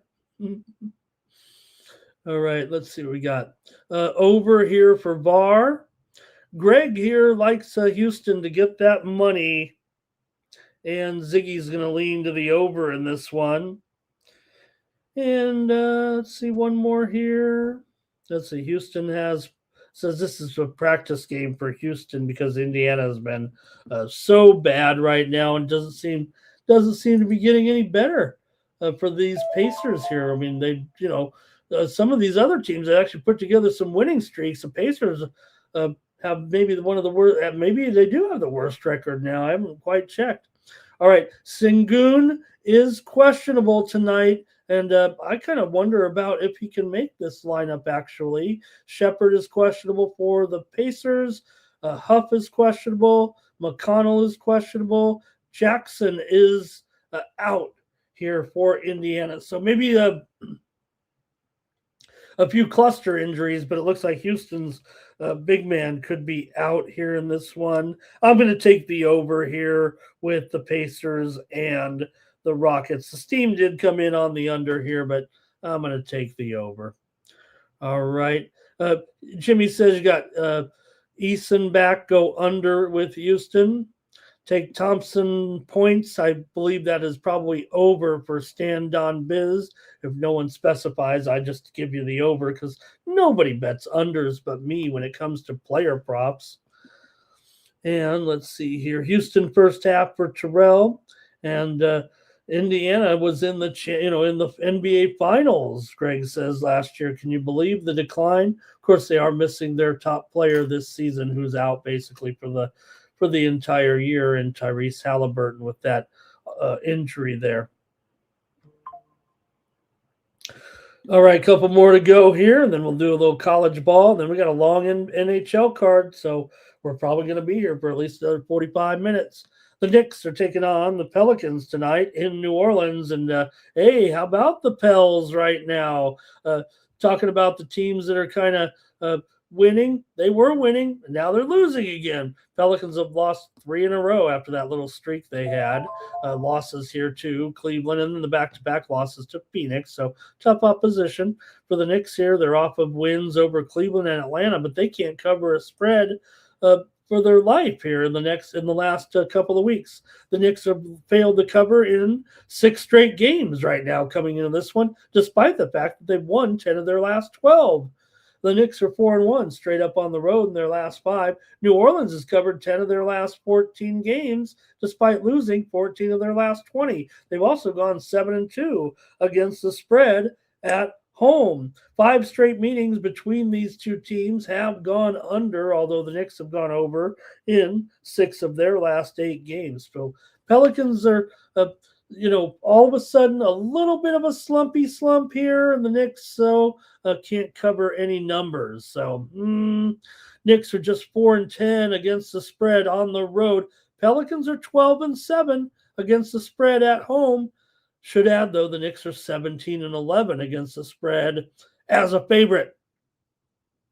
Still, New Orleans 17-13 as a dog. So is it enough here? 8.5. What do you see in this one? Total 247. Let's go to the chat and see what you have with these two. With VAR like the under here in this one. And Irish King says the Knicks are too easy here. But Greg likes, I think he likes the Pelicans here plus the points. He's got this one, though, way over. That's an over for Greg for sure. And don't forget, the Knicks do have the NBA's hottest player in Kolek. He's going to be on the cover of all the magazines. And then I don't think we have any. We can't, the Linsanity. We can't, Kolek Fever. What do we do with Kolek? I mean, this guy is the star of the week right now. All right, here's the Pelicans ATS for Ziggy. Such a smart player out there, Kolek. Okay, hey, look, I just had my 57th birthday. By the time Kolek's done playing, I don't know, just clip it, because Kolek might be a coach in this league one day. Pelicans will give the Knicks a run for their money. Terrell's on New Orleans, and Terrell's trying to get my attention here by saying there are more dogs than at Old Caliente. And Pelicans on the spread, Rockets on the spread, Bulls on the spread, San Antonio on the spread, 9 Legacy. Yeah, I think I'm with you guys. I got to try the Pelicans here with all these points here. Let's play these dogs today, huh? Coming out of the holiday here. All right, next up, we got the last one here on the NBA card tonight with the Mavericks on the road, taking on the Trailblazers. A couple of sub-500 teams for sure right now. Portland favored by 2.5, total 232.5. So we've seen this climb up just a little bit, but the total's dropped here for sure on some widely reported steam that came in. The Mavericks have dropped 2 straight coming in with losses here too. Golden State and Sacramento. They kind of got blown out in those games. They were favored on the road at Sacramento and lost. Portland, meanwhile, coming in off of that upset win last night at Boston, or at home against Boston. They still might be celebrating. This is a 5th game of the homestand here, but that was a big one. They beat Boston, snapping a 3-game losing streak. Portland has been, I'd say, a disappointment here so far at 13-19. You got Portland here 2-9 against the spread as a favorite this season. Dallas is 14-9 against the spread as an underdog. So maybe it's their spot. Now, this is a game at 10:40 Eastern, 7:40 Pacific here tonight.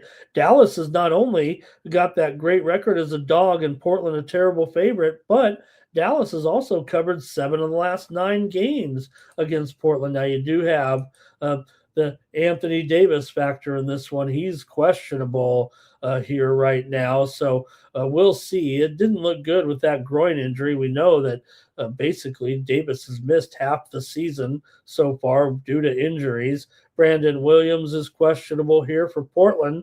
Robert Williams is questionable. Jeremy Grant is questionable here, but still favored by 2.5. It's a low number, but Portland's really been having some stinkers here at home with losses to Detroit, Orlando, and the Clippers, but they were underdogs in all those games.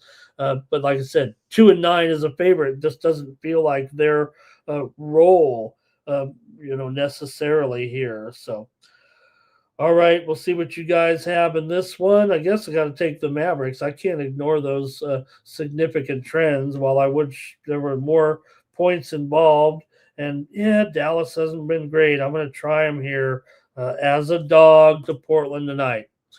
Let's see what you got in the chat. I have a feeling it might be a little bit of Portland anyway. 6 straight meetings between these two teams have gone over, but the widely reported steam came in on the under. These two teams did meet back on November the 16th, and Dallas got the win, 138 to 133 as a 3-point dog. Here goes the chat in this one with Greg likes Dallas to win this one outright in and over. 9 legacy Dallas Mavericks on the spread, especially if Davis is in. Portland under for our Tom. Ziggy's on the Mavs. Power Critters here today. Portland easy for Irish King. He says no AD. He doesn't think he'll make this lineup. Dallas has the better talent, says Greg. And then Portland can't be trusted. Not with a 2-9 spread record as a favorite, huh? Robert is on Dallas here. And that might be it in the NBA. All right. I know that, oh man, who said they needed the afternoon basketball, but I didn't. I've selected a few games. I hope that's okay. In fact, I kind of skipped the afternoon card here. Let me see what I got as the first game listed. I think I'm all the way into the nighttime action, guys. I'm sorry about that. Yeah, I was on a show last night. If you're familiar with it, I did talk about some of the early games on the card. But with so many games, I want to do a few different games here on this show. So there's a show with that I do overnight, and we did preview some of the early games. In fact, I think 3 of the day games. So hopefully we can check that out. But here on the morning steam, we're going to go start this one with North Carolina, Wilmington, and North Carolina A&T. Wilmington here on the road, going to be a near double-digit favorite in this one. Total 143. This one's at 7 Eastern and 4 Pacific. So, yeah, I'm into the night card here today with Wilmington coming in 11-2 right now, although they are coming in off of a loss to Howard, 87-66. They got blown out at home. I'm sorry, 67-66. It wasn't a blowout. Lost by 1 point, but they were a 15.5 point favorite. That stopped their winning streak. Wilmington has actually failed to cover in 4 straight games, despite that 11-2 record. They're only 1-3 against the spread on the road. Meanwhile, for A&T here, the Aggies are 7-4 overall, 5-4 against the spread, 1-2 against the spread at home.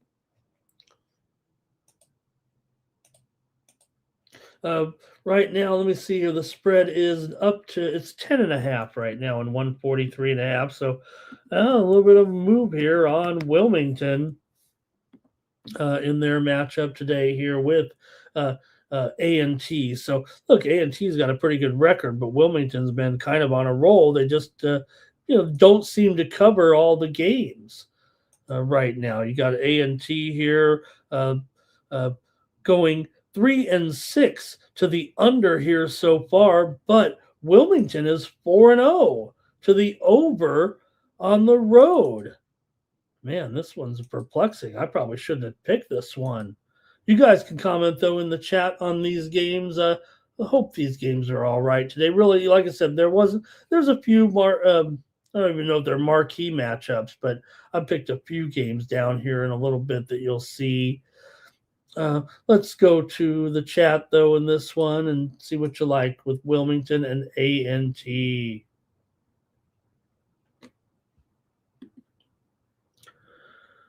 All right. VAR is going to be on the over here. Thank you, Ziggy. Really appreciate it, man. You always do such a great job for us. Did I miss your question in there? I said you were going to ask a question. Hope I didn't miss it there, Ziggy. Do such a great job sending us plays there. Hey, I don't have my notifications on every handicapper on X, but I do got Ziggy's on notifications, so just know that. All right, Greg here says he likes Wilmington in this one. Okay, gotcha. Oh, stand by.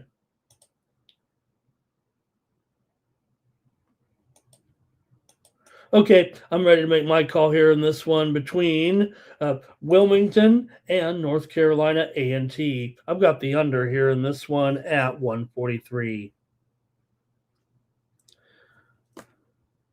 And let's see, Nine Legacy likes A&T. Go Aggies. Next up, the Salukis of Southern Illinois taking on the Racers of Murray State in this one. And Murray State's favored here in this game by 6.5. I hope I didn't go out of order here. No, I did not. This one is at 7 p.m. Eastern and 4 Pacific time with Southern Illinois here on the road, getting 6.5 points from Murray State. The total here, 166. 168.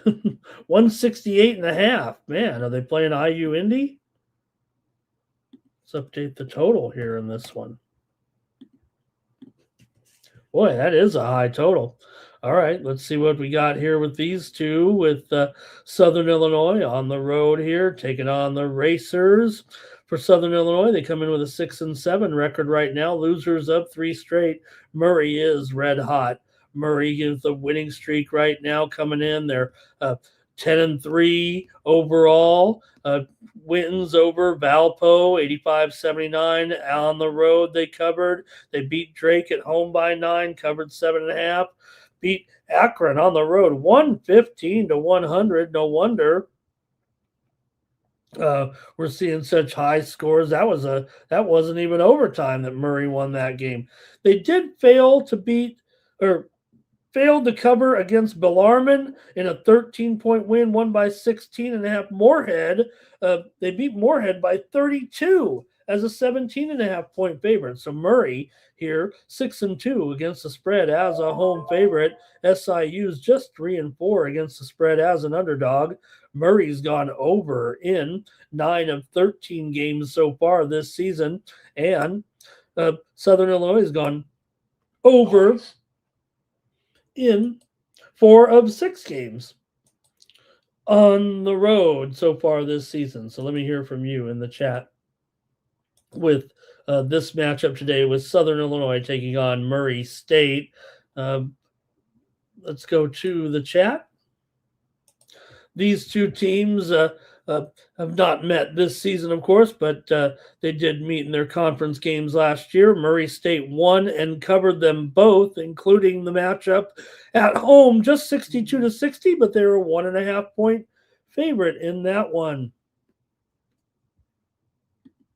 All right, we've got VAR is on the under here in this one. And Greg here says Murray is money, although he's got his prediction kind of right on the spread. Murray here for Robert.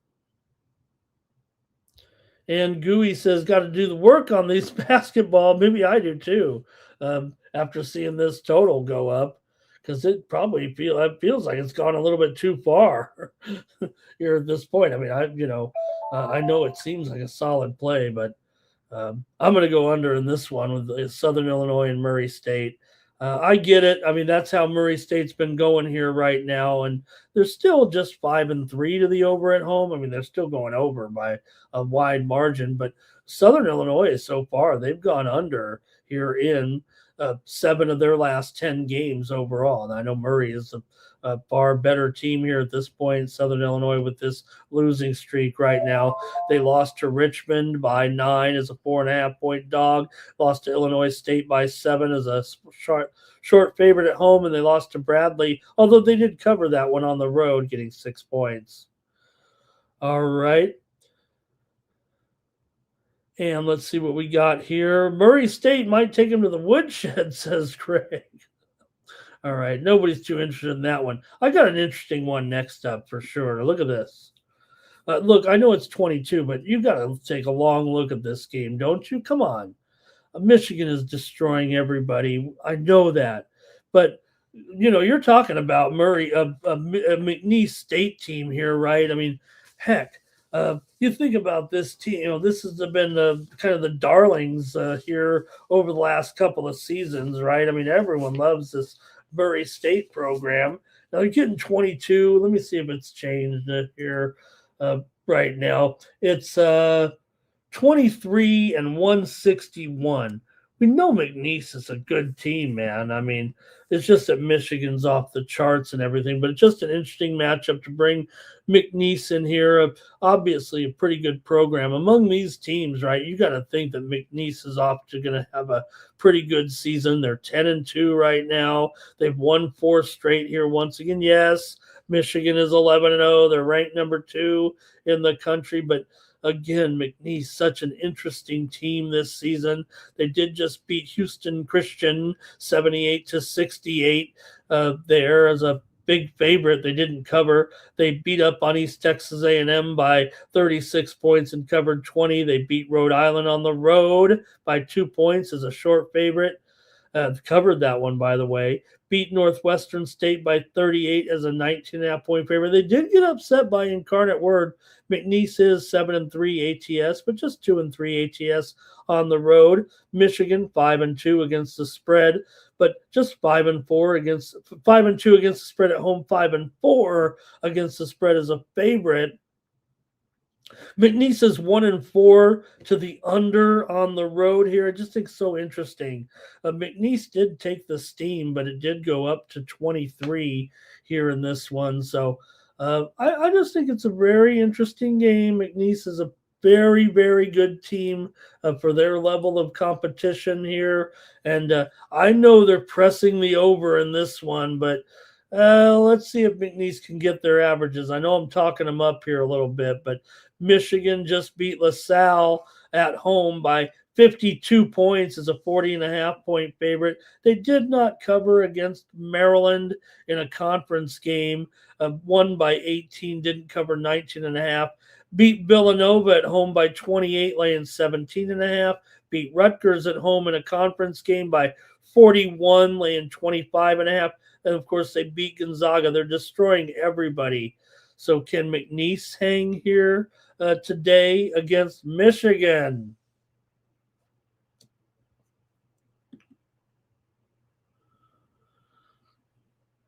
Robert's playing the African Cup of Unders. He likes the over here in this one. And Greg says Michigan could score 100. He likes them to win easy here over. All right, I tried. VAR likes Michigan as well to keep it going. All right, I got you. I'm taking the under, actually. I know the talking heads have been all over the over in this game, but I'll just take the under here with McNeese and Michigan. Okay, Greg says there'll be domination here. He doesn't trust this McNeese team. I mean, Johnson is a pretty good player there for McNeese for sure. They've got a nice guard and duel. They'll be there. McNeese State's going to the NCAA tournament, I'm pretty sure, this year. So, okay, I tried. Let me try another one here with an interesting line with Yale taking on Alabama. Alabama's a 17-point favorite here in this one. You got a Bama team here right now at 9-3, ranked 14th in the country. Yale's 11-1. So I'm going to challenge you again here with Yale getting all these points on the road. They're 4-1 against the spread on the road. This is just the second time all season they've been an underdog. They just rocked Albany by 11, although they didn't cover. They beat UIC by 14, laying 12.5. Also beat Vermont by just 3, laying 6.5, but wins over Akron and College of Charleston. here for Alabama. Meanwhile, they haven't been able to cover some of these big numbers against Kennesaw. They only won by 11, laying 21.5. Against South Florida, they won by 11, laying 14.5. Against Arizona, of course, they lost that game. They did rock San Antonio by 42 points as a 33.5-point favorite, and they beat Clemson by 6, laying 8.5. So Alabama's 2-7 against the spread at home, 2-4 against the spread as a favorite. So, yeah, this one's pretty interesting as well. The widely reported steam did come in on Yale in this game. In fact, right now it's kind of down to 16.5 and 175. So this one has moved lower here. I don't know if I'd trust that move. I would have figured this has got over written all over it. You got Yale 7-3 to the over so far, 4-1 to the over. On the road, Alabama's 4-2 to the over as a favorite here. Let me get a pick here from you guys if you want with Yale and Alabama.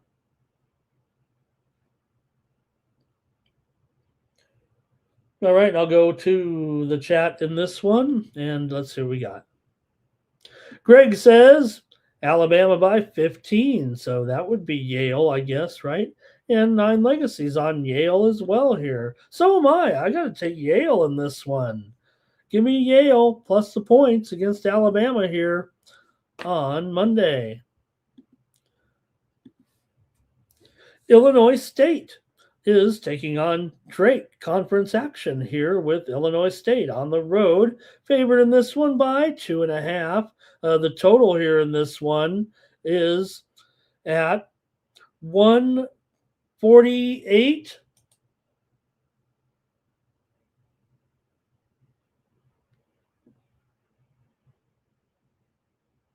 Yeah, yep, 148 still in this matchup. Illinois State comes in here 10-3, winners of 2 straight.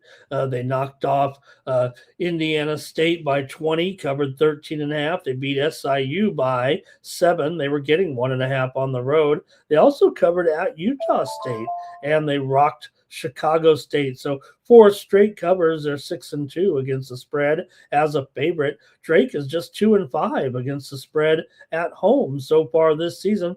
The widely reported steam did come in on the under here. Drake is 1-4 to the under as a dog, although they are 5-2 against the spread at home. 5-2 to the over at home coming in. Illinois State is a strong favorite, like I said. Let's see what you got here in this one with Illinois State on the road against Drake here in this one. I'll go to the chat.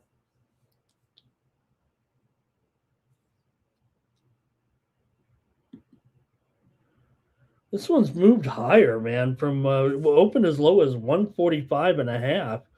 Here we go. Greg says he likes Illinois State here. NYC Bar likes Illinois State as well. Greg says this is a pretty good game. Having trouble getting anybody interested in this kind of this ugly card, I think, though. I'll take the under in this one with Illinois State and Drake. Just happen to like the fact that I show this one opening around 145. Widely reported steam came in on the under, and they were still up to 148. I got to go with the under here with Illinois State and Drake. Robert's on the over, though. Greg says Drake could win this one. All right, I got one more here, I guess, since we're not too excited here with this card. But, hey, all right, we got a Pac-12 after dark. But Pac-12 after dark with the Big 10 and the Big 12 going at it. With the Utah taking on Washington here. You'll regret leaving, man. Now the Pac-12 is going to be a great conference with the new teams in there. All right, we've got Washington here favored by 11 over this Utah team right now, 11.5 even. The totals dropped dramatically here to 156.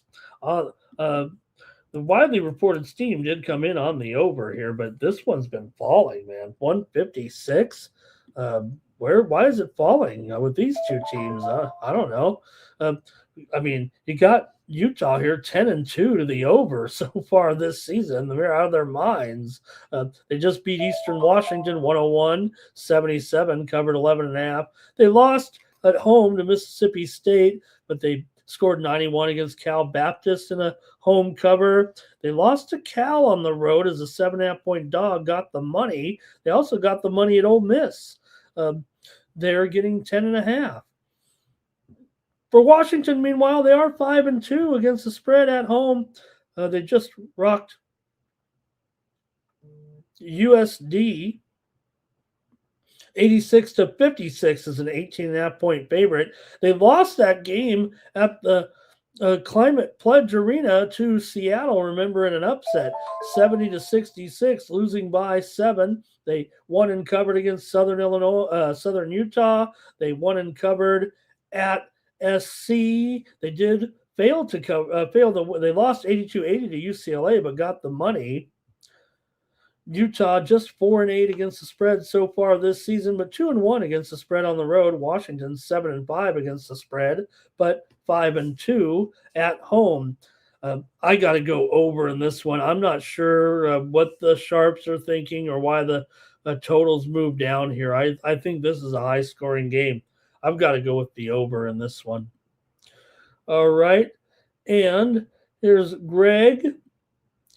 Here, let's see. Oh, we got Greg here liking Washington, and Robert likes the under here in this one. Robert and I not clicking today on the totals. Wow, far liking the over here.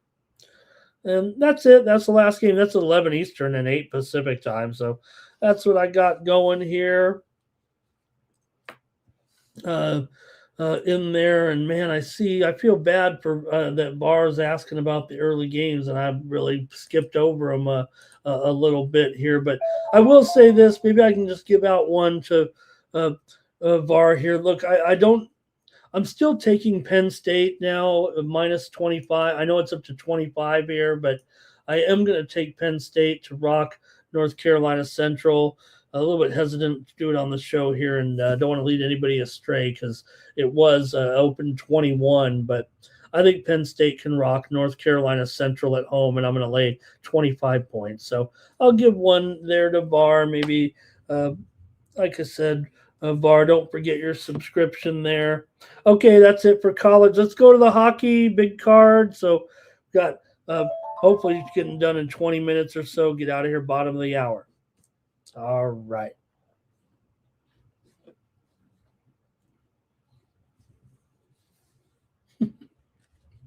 These signs, I'm watching the darts and everybody holds up these signs, and the crowd, I don't even if you've ever watched the darts championships, I mean, you got this massive crowd, and they have these signs, and sometimes they're kind of off color even, but the sense of humor, those English folks are a little different, but they just showed the one, why did the why did I don't even know if I should say it on YouTube. It said they showed it on TV, I guess, so on Sky Sports. But why did the Mexican shoot his wife tequila? I don't even know if that's funny. I just think it's funny they showed it on TV. Okay, here we go. Let's get rolling here with the hockey Capitals taking on the Panthers to start us off here with our hockey card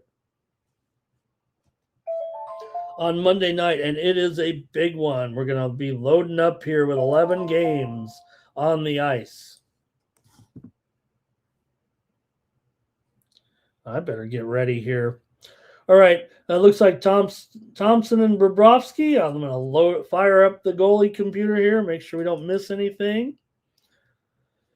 You got the Caps coming in here with a record of 20-13-5. The Panthers coming here 20-15-2 coming in. Washington's lost 3 of 4, but they did beat New Jersey on the road last time out 4-3 in overtime. For Florida, meanwhile, they're coming in off of a 4-2 loss to Tampa. They did beat Carolina before that. Washington's done a nice job on the road, 9-6.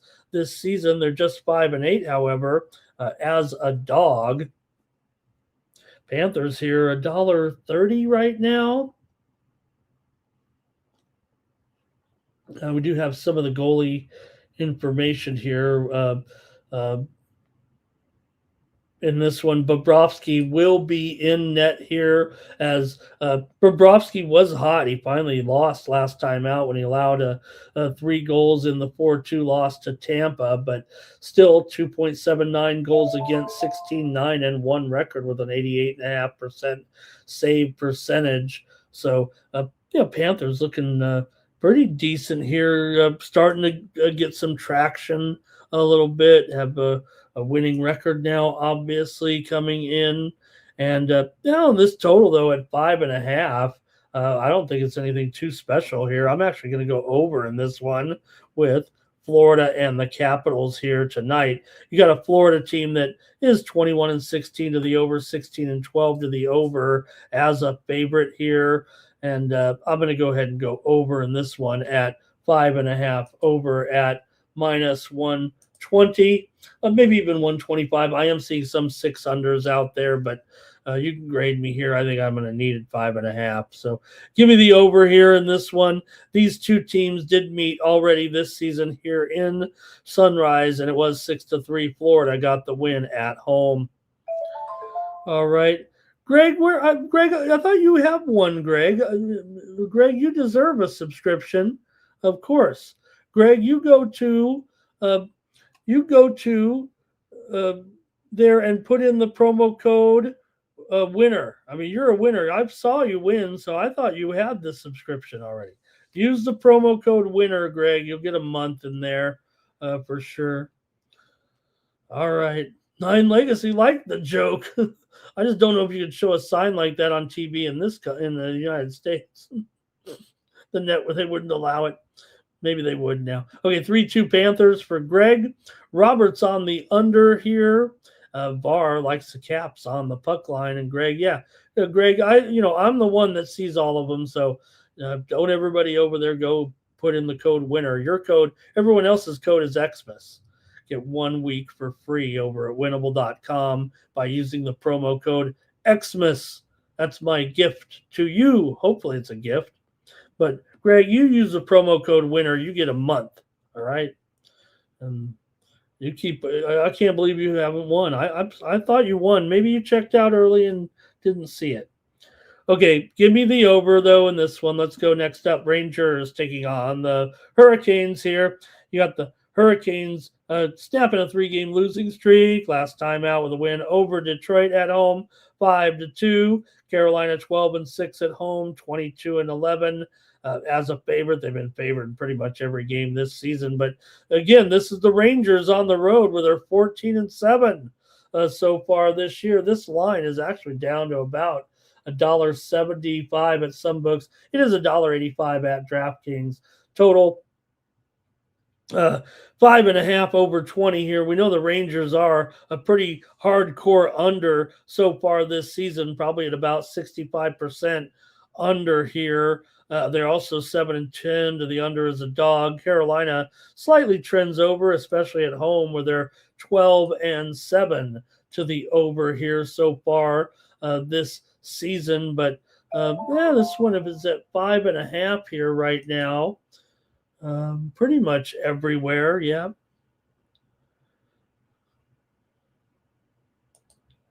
Oops. So we'll see here, but I'm on the Rangers in this one. I'm going to take the dog here. Give me the Rangers on the road here at plus $1, probably $1.50 by now at some of these books.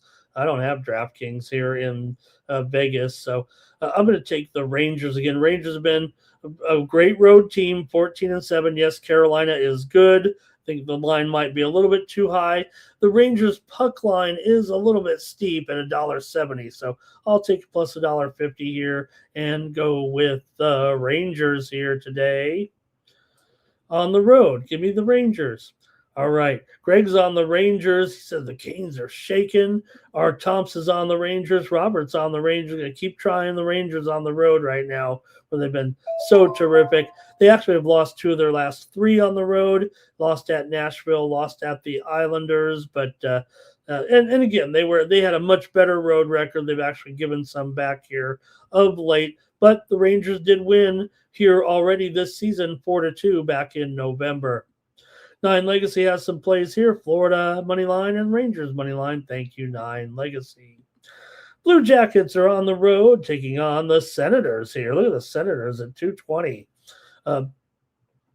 Total here is 6.5 for sure. In fact, seeing this one go down a little bit. Maybe Ottawa's down here to 218 at DraftKings, but still pretty much right there. Columbus has won 2 in a row. Here they beat the Kings on the road. Then they beat the Islanders at home 4-2. Columbus still just 7-19 as an underdog. More importantly, look at the puck line here.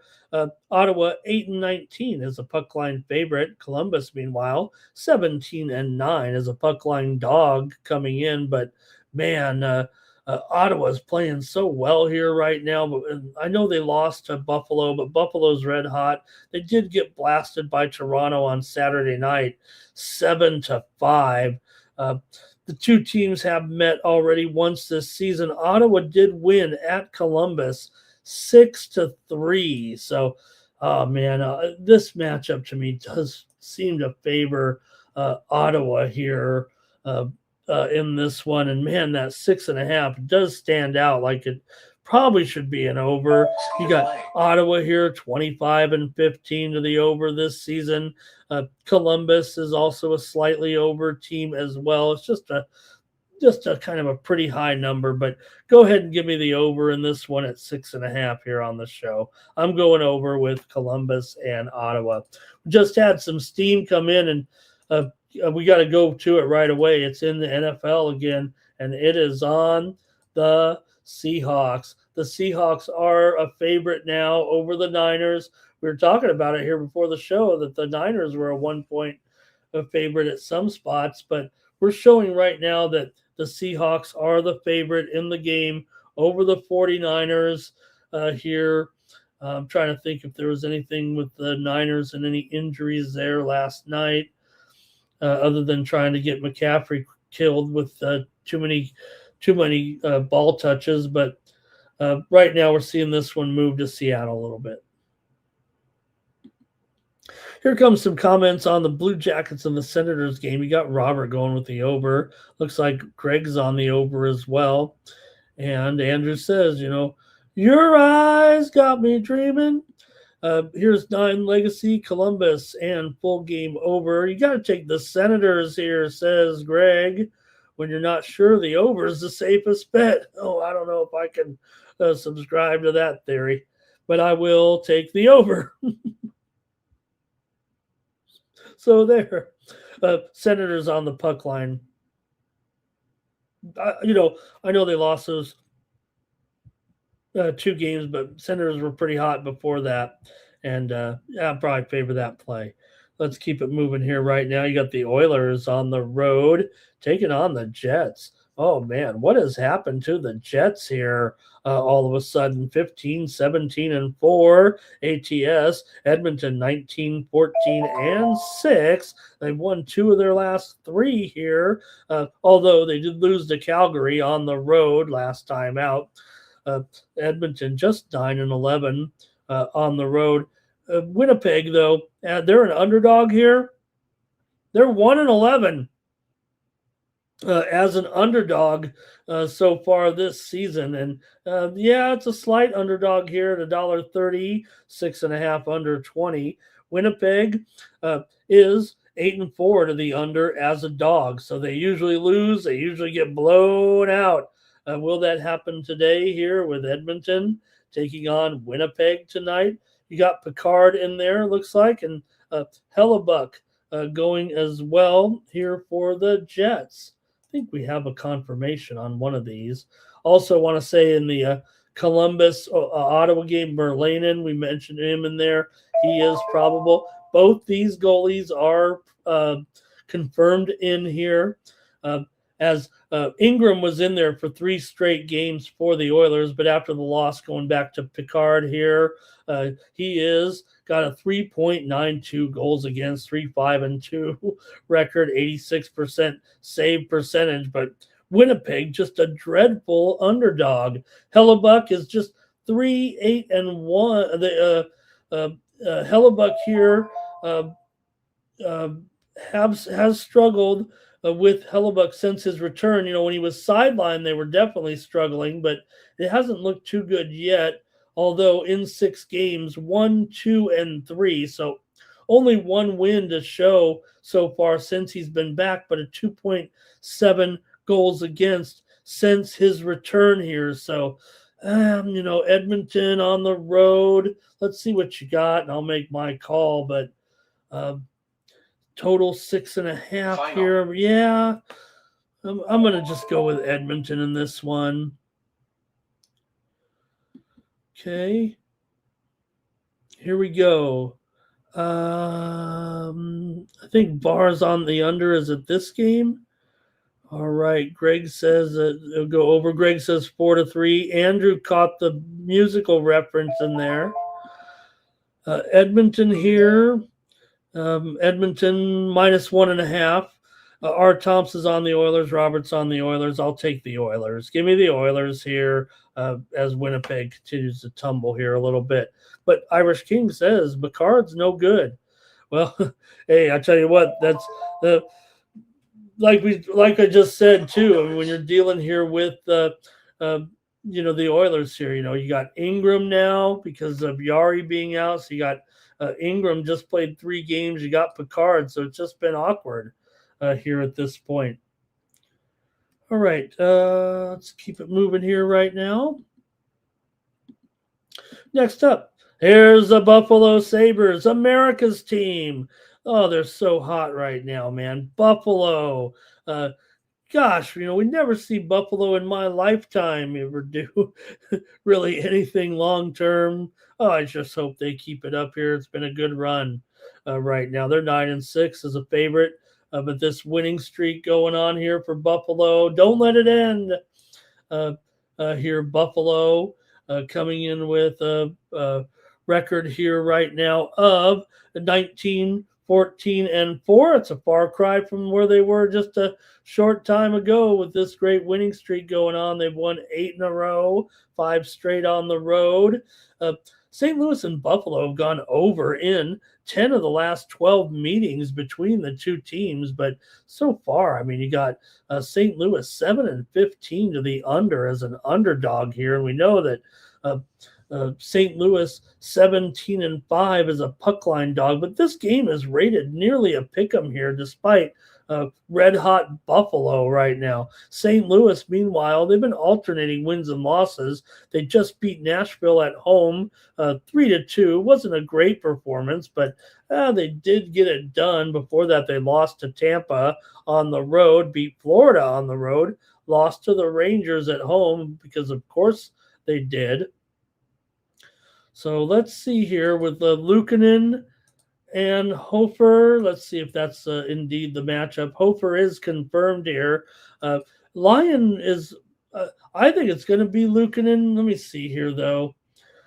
Hofer has been better than Binnington of late, so he's going to be in there. Over the last month, a 1.75 goals against, a 93.5% save percentage, and a 6-4 record to go along with his 2.86 goals against overall. Let me just check a few more sites to see. Some of the sites are not listing Luukkonen in there, but maybe we can get the latest update right now from a couple of these sites anyway.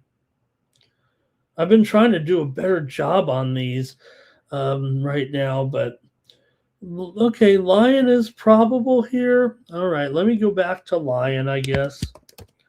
I didn't think that would be the case, but all right, we'll see here. Let's see what you got here. Will the Sabres keep it up with this 8-game winning streak tonight? Man, I feel like this is the spot for Buffalo. I don't want to, for the Blues here, I don't want to go against the Sabres, but I think I'm going to. I'm taking St. Louis in the upset, it's a closely rated game. I'm going to take the Blues here to stop the Sabres winning streak. I've been loving the Sabres, but I'm going to take the Blues. No, I'm sorry, guys. I can't read my own notes here. Of course I'm on Buffalo. What am I thinking? Give me the Sabres. Come on. I'm not wishy-washy here. I can look. I just can't read my notes over here. That's all. That's why I stumbled there when I'm like, what? Here we go. We got Robert maybe on the under in this one. Buffalo keeps rolling, says Greg. Man, Greg loves the goals tonight too. Sabres here for Robert. Bar is on the Blues. So is Nine Legacy here. So is Irish King. Maybe my mistake was right. I'm on Buffalo here, but I think the chat here favors the Blues in this one. All right. Hey, look, Buffalo, just because this win streak, all they did was get them back to 500. So we know St. Louis here, they're not great either. But Buffalo's so hot. 5 straight wins on the road, too. Okay, I better botch that game. Let me go on to the Kings and the Avalanche here. Kings going to be a $2 dog here at least in this one. Total 6 under 20. In fact, I'm starting to see some 5.5s with this matchup. Kings come in here 16, 12, and 9. Off of a win last time out. They blew out Anaheim. They jumped all over them quickly, and Anaheim couldn't get up from the punch. Colorado, meanwhile, has won 50 straight games coming in. They're 15. I said 50 to be funny, but they're actually 15-0 at home. So, of course, we know they're 28-2-7. I mean, come on, they don't win them all, but still on a roll here. 28-8 as a favorite this season. I think that's every game but one, right? For the Kings, we know they're a terrific road team, 11-4 on the road here right now. So maybe you could give them a chance on the puck line. They are 9-3 on the puck line this season. That's pretty decent. I always say the threshold for me when I look at puck lines, I just look at it, 2/3, right? Puck line dogs, if you're covering more than 2/3 of his puck line dog, that's probably good to go. And meanwhile, if you're over 35% as a puck line favorite, that's pretty good. Colorado, of course, is 19-17 as a puck line favorite. That's darn good. So look, this total has gone down. I don't even know if I can leave that 6 up there. Oh no, it's 6 over. It's 6 under everywhere right now. Okay, I got you there. I hope Colorado doesn't blow them out, but I have a feeling that they might continue to roll here a little bit. And I'm going to go ahead and take the Avalanche on the puck line tonight to drub my Kings here. Look, the Kings are 3-9 to the under as a dog. Colorado's 14-22 to the under as a favorite. Now, like I always say, right? The game is usually going to land, 5, 6, or 7, especially when you talk about the totals. So this one's at 6, and you got 2 pretty hardcore under teams. I know the Kings have had a few overs here of late, but not that many right now. In fact, let me see what the numbers look like here over the last few games for the Kings. They've actually gone under in 7 of their last 8, 4 of their last 5 on the road. 4 of the last 6 meetings between the 2 teams have gone under. But I'll take the Avalanche here on the puck line tonight. Got to do it. Yep, me and Greg be rolling with the trends. But he's got 5, Colorado 5-1. Nine Legacy says LA Kings on the spread, team total over for a little SGP. And Greg says Colorado will smash them. Okay. It's me and Greg and Nine Legacy and Robert here. Bruins and Flames tonight. You got the Flames here. I mean, come on. Doesn't get, 10-5 at home so far, and you got these Bruins, man. They are not only losing, but they're losing by margin time and time again here on this losing streak right now for Boston. It's getting pretty bad too. Here's some of these games. They've lost 5 in a row and have been outscored in those 5 games by a margin here of 24-10. So even I can figure that out there with these numbers here anyway.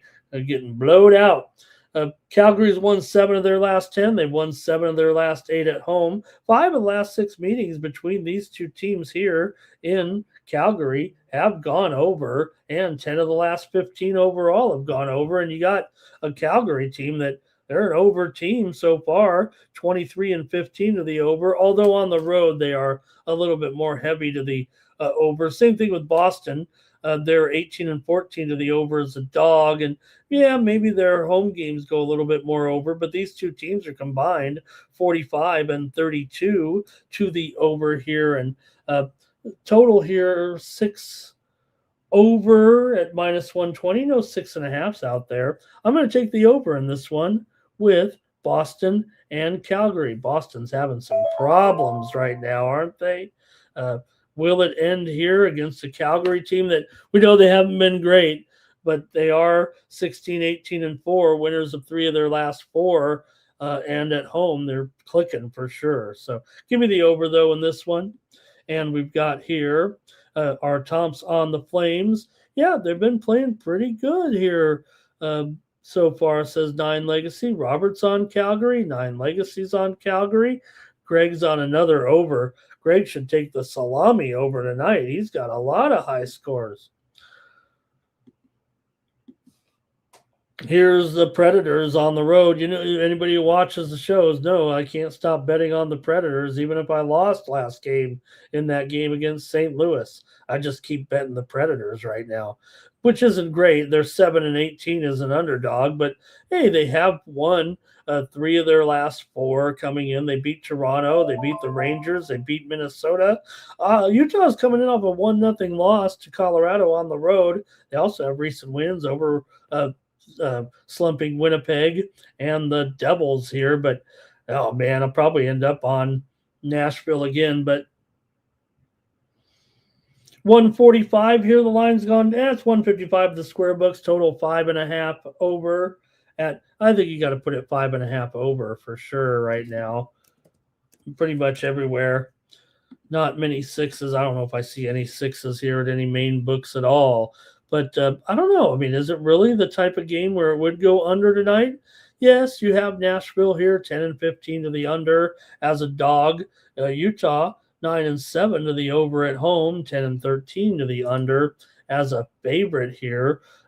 Predators, meanwhile, with let's see about this goalie situation.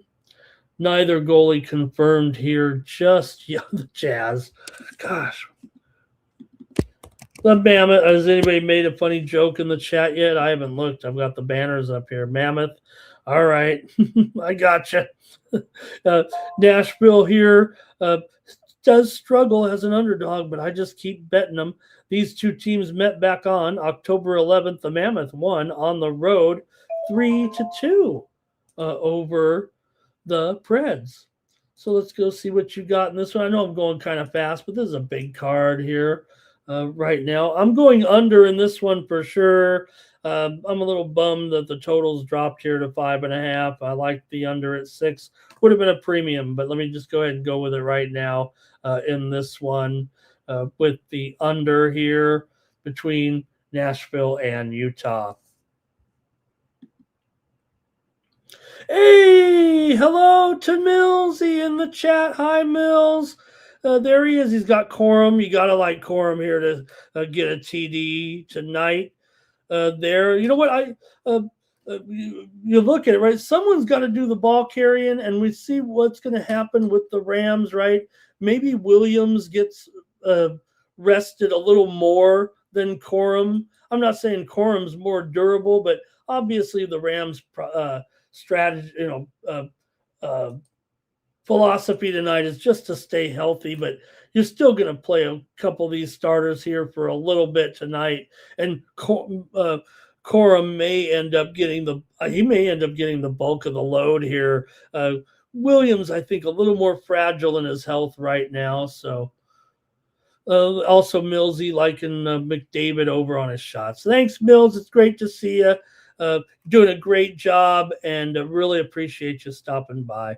All right, Irish King likes the Boston money line here, and Geeky to have a goal. Utah here. Greg does like an under in this one. He's got Utah to win. Greg says, give me a little of that sweet jazz music. Yeah, there you go. Robert on the under here as well. Greg says a Mammoth will take care of him again, just like they did in that first one. And that one was at Nashville, remember, 9 Legacy on the under here. All right, man, this is a dramatic darts match here. Anybody watching this one with Aspinall and Doitz? We got a thriller here. The crowd's going crazy, but that's because they're all drunk.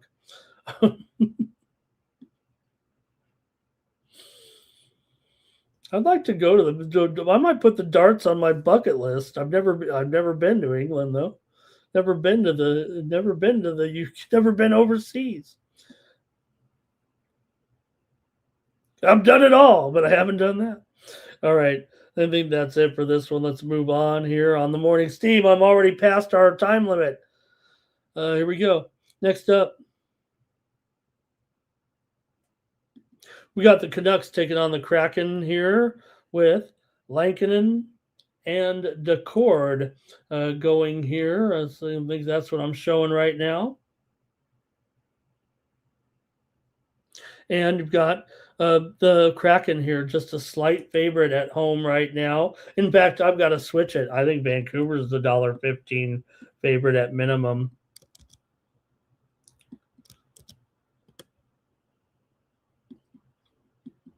There we go. And the total 5.5 over, maybe at about minus 120 or so right now coming into this one. Yeah, I think we're showing Lankinen. He is confirmed as the goalie here on Monday, 5-10-3 with a 3.51 goals against and an 88% save percentage coming into this one. The Canucks come in here currently with a record of 15-19-3. Seattle's on a winning streak right now. They're 16-14-6, winners of 4 in a row. They beat San Jose, Anaheim, and LA all on the road. Then they beat Philadelphia last night impressively, 4-1. They led 2-0 and ended up with a 4-1 victory there. Seattle just 13-18 as an underdog, which they are now. Vancouver just 3-5 as a favorite, but they are 11-8 on the road. Seattle's 5-13 to the under at home, but Vancouver is 6-2 to the over as a favorite here. Oh boy, let's see what you got here. I would expect, I know it's 5.5 here, but I don't know. I think there might be some goals here in this matchup. Lankinen's been, pretty woeful to say the least. All right, let's see what you got, though, and I'll take your plays in the chat. We're almost done here with the morning steam. Seattle's on this winning streak, but Vancouver's kind of in their best, role when they're on the road here as a slight favorite. They're 3-5. That's not great. Here we go. I'm going to get your help. I'm probably just going with the total in this one. Here we go with Greg says Kraken. Robert's on the under here. Okay. Vancouver money line for Irish King. Kraken for Greg. I'm taking the over. Give me the over in this one with Kraken and Seattle. I'm not sure on the side right now. All right, a couple more here real quick. A good one here with the Wild taking on the Knights. The Knights are favored here. $1.15, $1.20, total 5.5. Golden Knights definitely in a bit of a funk here. They coming in off of a loss to Colorado, 6-5. They played pretty well, but eventually Colorado was able to get the win in a shootout. They did rock San Jose before that to stop a 3-game losing streak. Meanwhile, for Minnesota, they have just been superb. They have not looked good in their last couple of games, but they lost to Colorado and Nashville at home.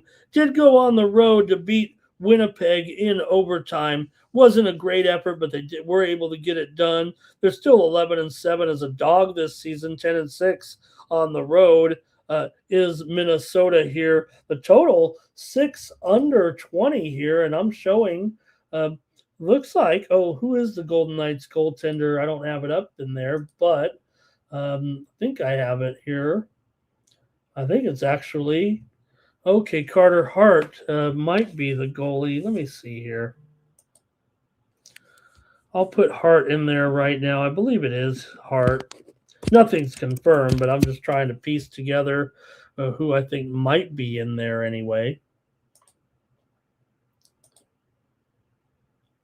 Yeah, I'm going to say Hart. I think he's got most of the attention here in this one, but I'm actually going with the Wild here in this one. I'm taking the Wild at even money on the road here over the Golden Knights tonight. Give me Minnesota to kind of keep this going here right now, and give me Minnesota here and Gus in goal. All right, Greg's on the Wild here. 9 Legacy says could be a bounce back night for the Knights, and Irish King on the Knights. Last game here, we're done with the morning steam.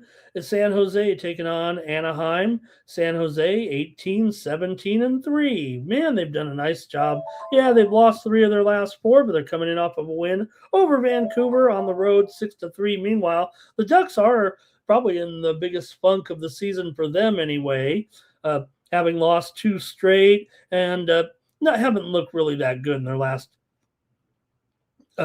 few games right now, but they're still 12-6 at home. Puck line here, Anaheim a dismal 2-10 on the puck line. San Jose 25-12. 2-10 is the puck line favorite, pardon me. And San Jose 25-12 as a puck line dog. So I'm sorry, the Sharks. Did I say the Sharks? This show's getting a little long, and I'm starting to lose my train of thought, I think is what's going on. So, all right, and this one, these two teams, you got Anaheim. They're 10-2 to the over as a favorite here. San Jose does have some under tendencies and trends, if you will. I think I'm ending up on the under here. If it's going to be 6.5, heavily juiced to the over, I know everyone's going to be thinking goals, and I might be crazy here, but give me the under in this one tonight with San Jose and Anaheim. I believe Luke Dostal is going to be in there tonight for the Ducks. So give me the under here in this one. Look, Dostal's numbers here, 3.0 goals against. I know Askarov has got a pretty high goals against, 3.35, but I do have the under in this one. Don't let me talk you out of it if you like the over. Like I said, Anaheim 10-2 to the over is a favorite, 12-6 to the over at home. They've been a solid over all season long, but I have the under in this one at 6.5. Maybe I'm just a wise guy playing numbers.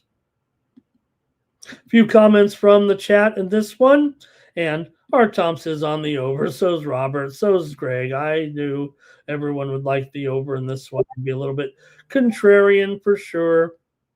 Bill Eagle Flyer, thank you for stopping by and look at his action here. Definitely want to put that up there. He spent so much time to put that up. And let's see here. I'm reading it.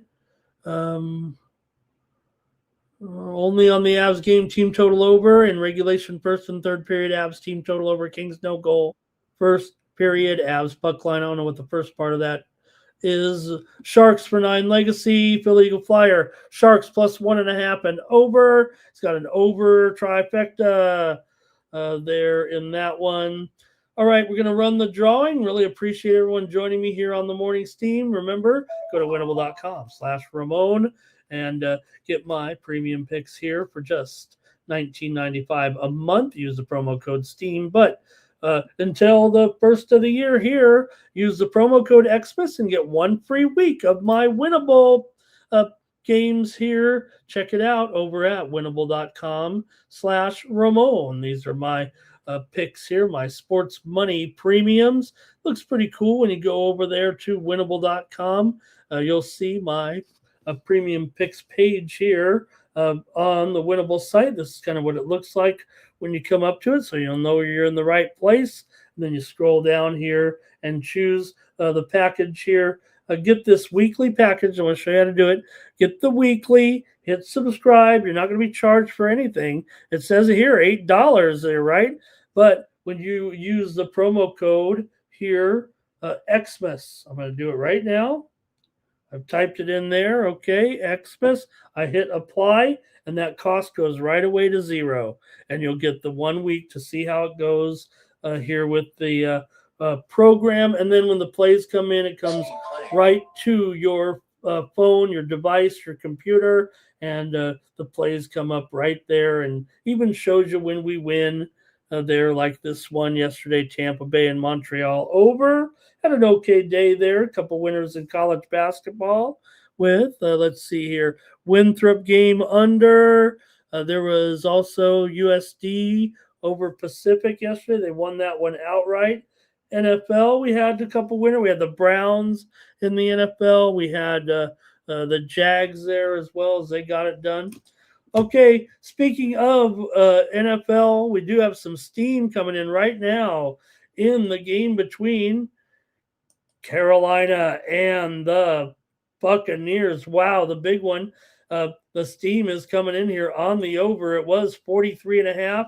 We're seeing it go up to 44.5 right now at circa. Steam to the over with the Panthers and the Buccaneers. We're going to do the drawing. Let's hear from Mikey, and then we're going to get on out of here.